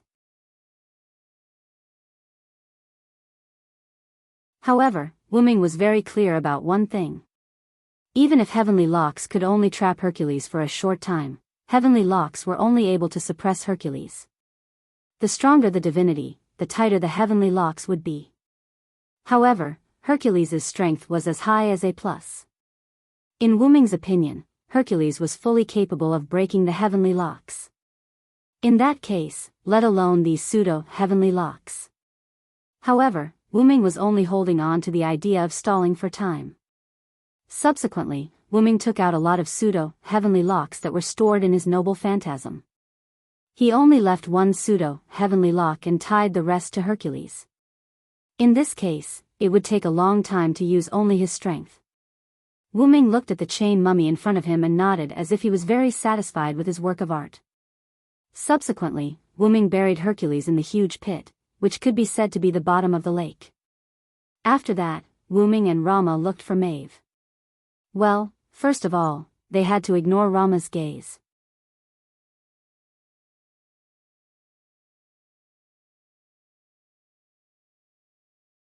Chapter 533. Wu-Ming searched along the edge of the crater and soon found Maeve. After all, Wu-Ming could feel from the contract that Maeve was not hurt at all. That meant that she was not in the range of the explosion just now. At the very least, she was not hurt. Naturally, she was outside the crater. With Wuming and Rama's acceleration, it was easy for them to go from the edge of the crater to the other side. It only took them a few minutes. At that moment, the celestial bull that was pulling Maeve's carriage had fallen to the ground. It seemed that it was affected by the explosion. The carriage that was originally gorgeous and dignified had become a little tattered. However, at least it did not seem to be damaged internally. Rama came to the front of the celestial bull and squatted down to check on the two celestial bulls. Wuming was slightly stunned when he saw that. Then, he recalled something. It seemed like Rama was quite a caring big boy.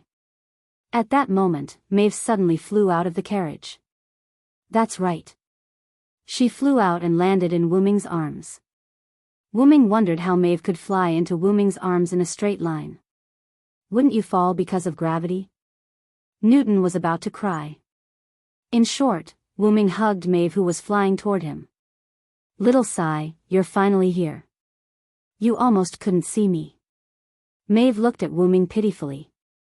Of course, if Maeve changed her smile into a cry, the effect would be better. This must be your wife, Cylinder. I'm really envious. Romo stood up and looked at the couple who were hugging each other lovingly. He was filled with emotion.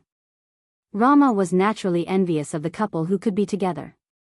It was unlike him and Sito, who could not see each other because of the curse. However, Wuming was very helpless. How could you tell that this was a loving hug? It was obviously my Fu who suddenly flew out, and I subconsciously hugged her, okay? However, since he had accepted Maeve, a hug was nothing. Asterisk cough cough asterisk, speaking of which, Maeve, what's going on here?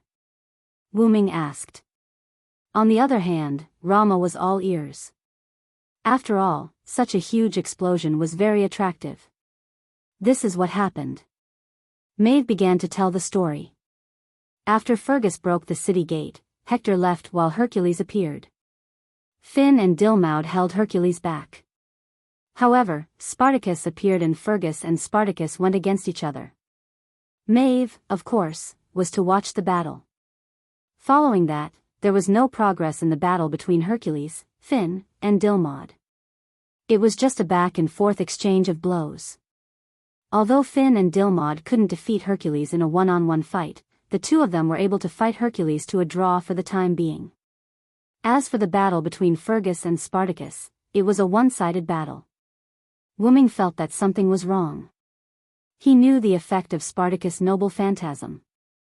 Soon after, Fergus saw that Spartacus was getting more and more spirited as he fought. Spartacus had transformed into a 5-meter-tall monster. Moreover, he was still transforming into a monster. Fergus decided to activate his relic immediately. Then, Spartacus exploded. Wuming shook his head bitterly. As expected, nothing good ever came out of this guy's capture. Rama tilted his head awkwardly. It was his fault. However, the young Rama king would never admit his mistake. Asterisk cough cough asterisk, as Maeve was the furthest away and had the protection of the ox cart, she was not hurt. However, the two divine bulls were in trouble. These two divine bulls were not Achilles' immortal horses. Now, all their bones were broken and they were about to leave the stage. Fortunately, it was a noble phantasm, so they did not have to worry too much about it. After Wuming and Rama arrived, Maeve removed the noble phantasm. The divine bulls and the ox cart turned into mana particles and disappeared. Is Berserker's noble phantasm that powerful? Rama asked. It was normal for a powerful heroic spirit to have a powerful noble phantasm. However, Spartacus was just a rebellious gladiator. To put it bluntly, he was just a rebellious slave. Moreover, he was a slave who did not succeed in his rebellion and was quickly executed. No matter how one looked at it, such a person should not have such a powerful noble phantasm. He might be an exception. However, I've seen his noble phantasm before. Even if it exploded, it wouldn't be this powerful. Wuming put Maeve down from his arms, ignoring her dissatisfied expression. Then, Wu-Ming looked at the lake behind him that was about to be filled. However, with Master's 3 command incantations and Fergus noble artifact charging Spartacus, it's not hard to imagine how much damage it could cause. Although almost 100 square kilometers was huge, if Karna and Wu-Ming were to fight, thousands of square kilometers of land could be affected. That was also the reason why Wu-Ming had asked Karna and Zhou to fight in the northwest part of the Cordillera Mountains. There were fewer people there and it was far away from the battlefield. Otherwise, they would be affected by the battle. Command spells? Noble phantasm charging? Rama and Maeve repeated Wu-Ming's words. That's right. Wu-Ming nodded his head. Spartacus noble phantasm, crashing warmonger, is a permanent noble phantasm. It can convert the damage it receives into mana and store it in its body. It can increase its ability value and change its body. Finally, when the mana is full, it will self-destruct and launch a destructive impact. After explaining, Wu-Ming paused and thought for a while. I think Demetrius must have used the command incantation to give the command to unleash the greatest power of the noble phantasm 3 times. It strengthens Spartacus' noble phantasm. In addition to Fergus' continuous attacks and the overcharging of Spartacus' noble phantasm, it caused Spartacus to reach the critical point and self-destruct before it could transform into a monster. Rama and Maeve thought for a while and realized that this was the most suitable explanation for the current situation. However, I think Fergus' noble phantasm had a huge impact on the situation here. Maeve smiled. What do you mean? Wu-Ming asked. Maeve then told Wu-Ming about the neon sword that seemed to have been infused with all its power. Does that mean it's the same as Ibaraki Duji? Wu-Ming touched his chin. It seems like they've all left the battlefield. Needless to say, Fergus was the closest to Spartacus and was designated to leave the battlefield. As for Finn, Dilmund, and even Hercules, they had spent a lot of time repairing their bodies. It was likely that the 2 of them had also been forced out of the battlefield during the explosion. Don't we need to care about Hercules? Rama asked. He knew that Wu-Ming did not kill Hercules. He only tied Hercules up and buried him. Don't worry about that guy for now. He's no different from leaving the battlefield. Wu-Ming waved his hand. After all, it was not easy for Hercules to break free from the pseudo-sky lock that was almost the same as the real sky lock. Just when Wu-Ming was about to check on Achilles, a dark purple ripple suddenly appeared.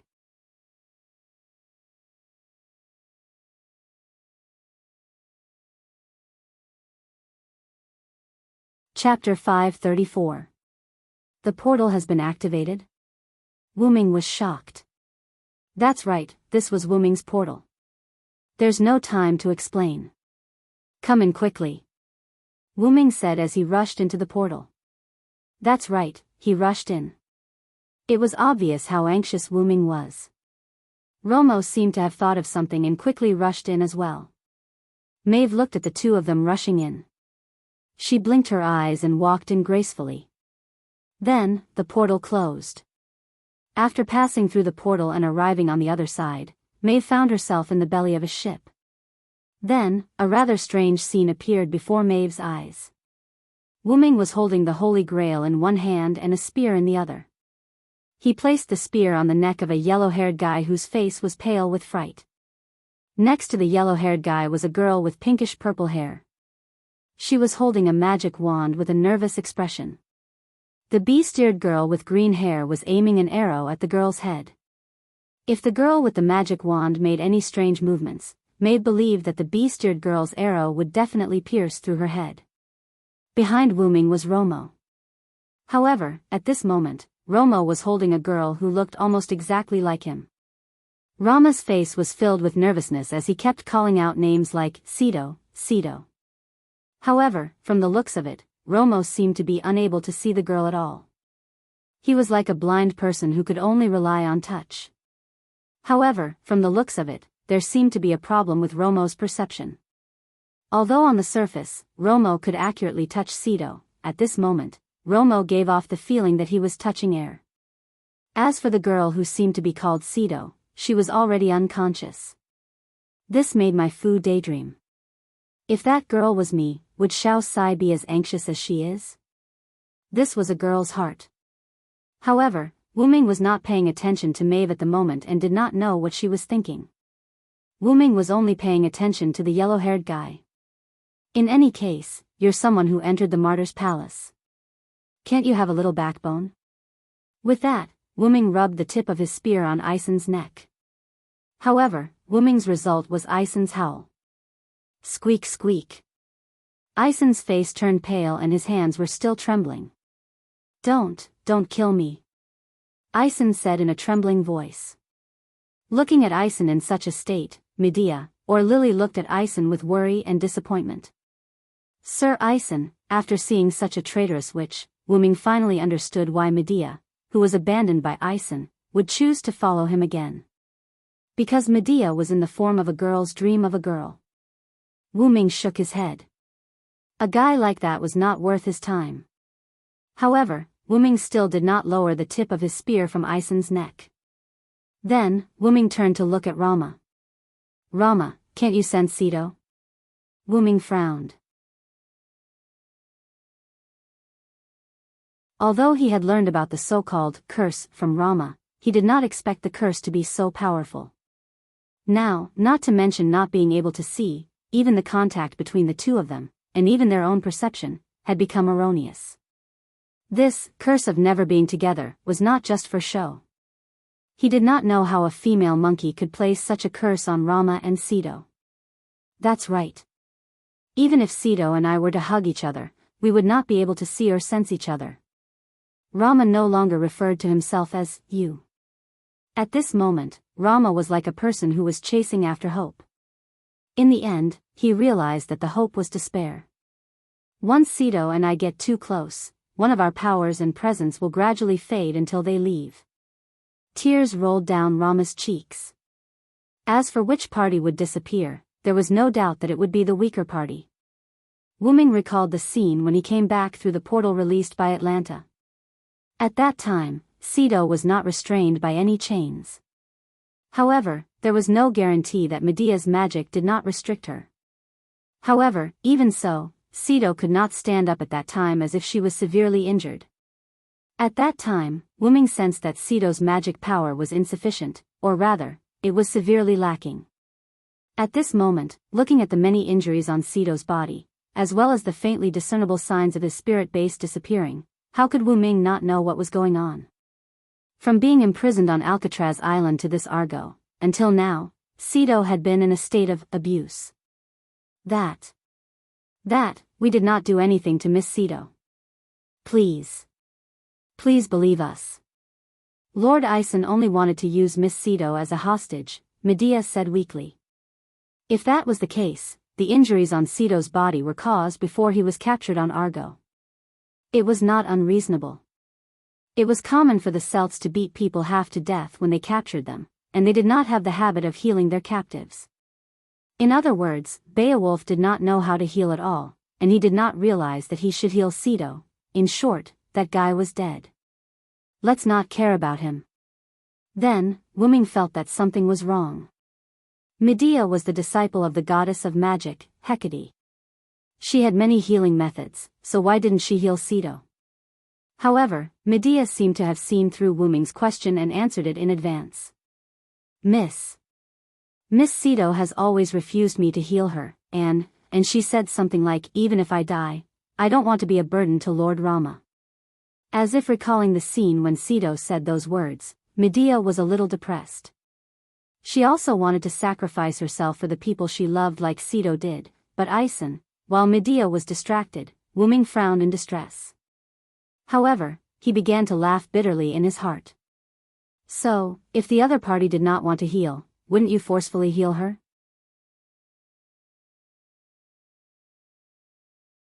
How gentle are you? However, if I didn't see wrongly, Aisen wanted to use Sito and the Holy Grail to summon the demon god Pillar. Wu Ming narrowed his eyes and looked at Aisen, who was so frightened that he could not speak. When Wu Ming said those words, Rama instantly raised his head with anger in his eyes. Rama was slower than Wu Ming by a bit. When he arrived, Wu Ming had already seized the Holy Grail and restrained Aisen and Medea with Atlanta. It was also Rama's arrival that caused the extremely weak Sito to fall into a coma. Following Wu Ming's instructions, Rama stumbled and found Sito through Sito's position that was left in his eyes. However, it did not work. Rama could not see Sito at all, nor could he touch Sito. However, he did not give up and kept calling out Sito's name. How could a man who loved his wife not be enraged when he found out that his wife had almost been used as a sacrifice? Bang! You're tuning into the Romantic Tales YouTube channel. Don't forget to subscribe and join us on this journey to catch the most captivating stories.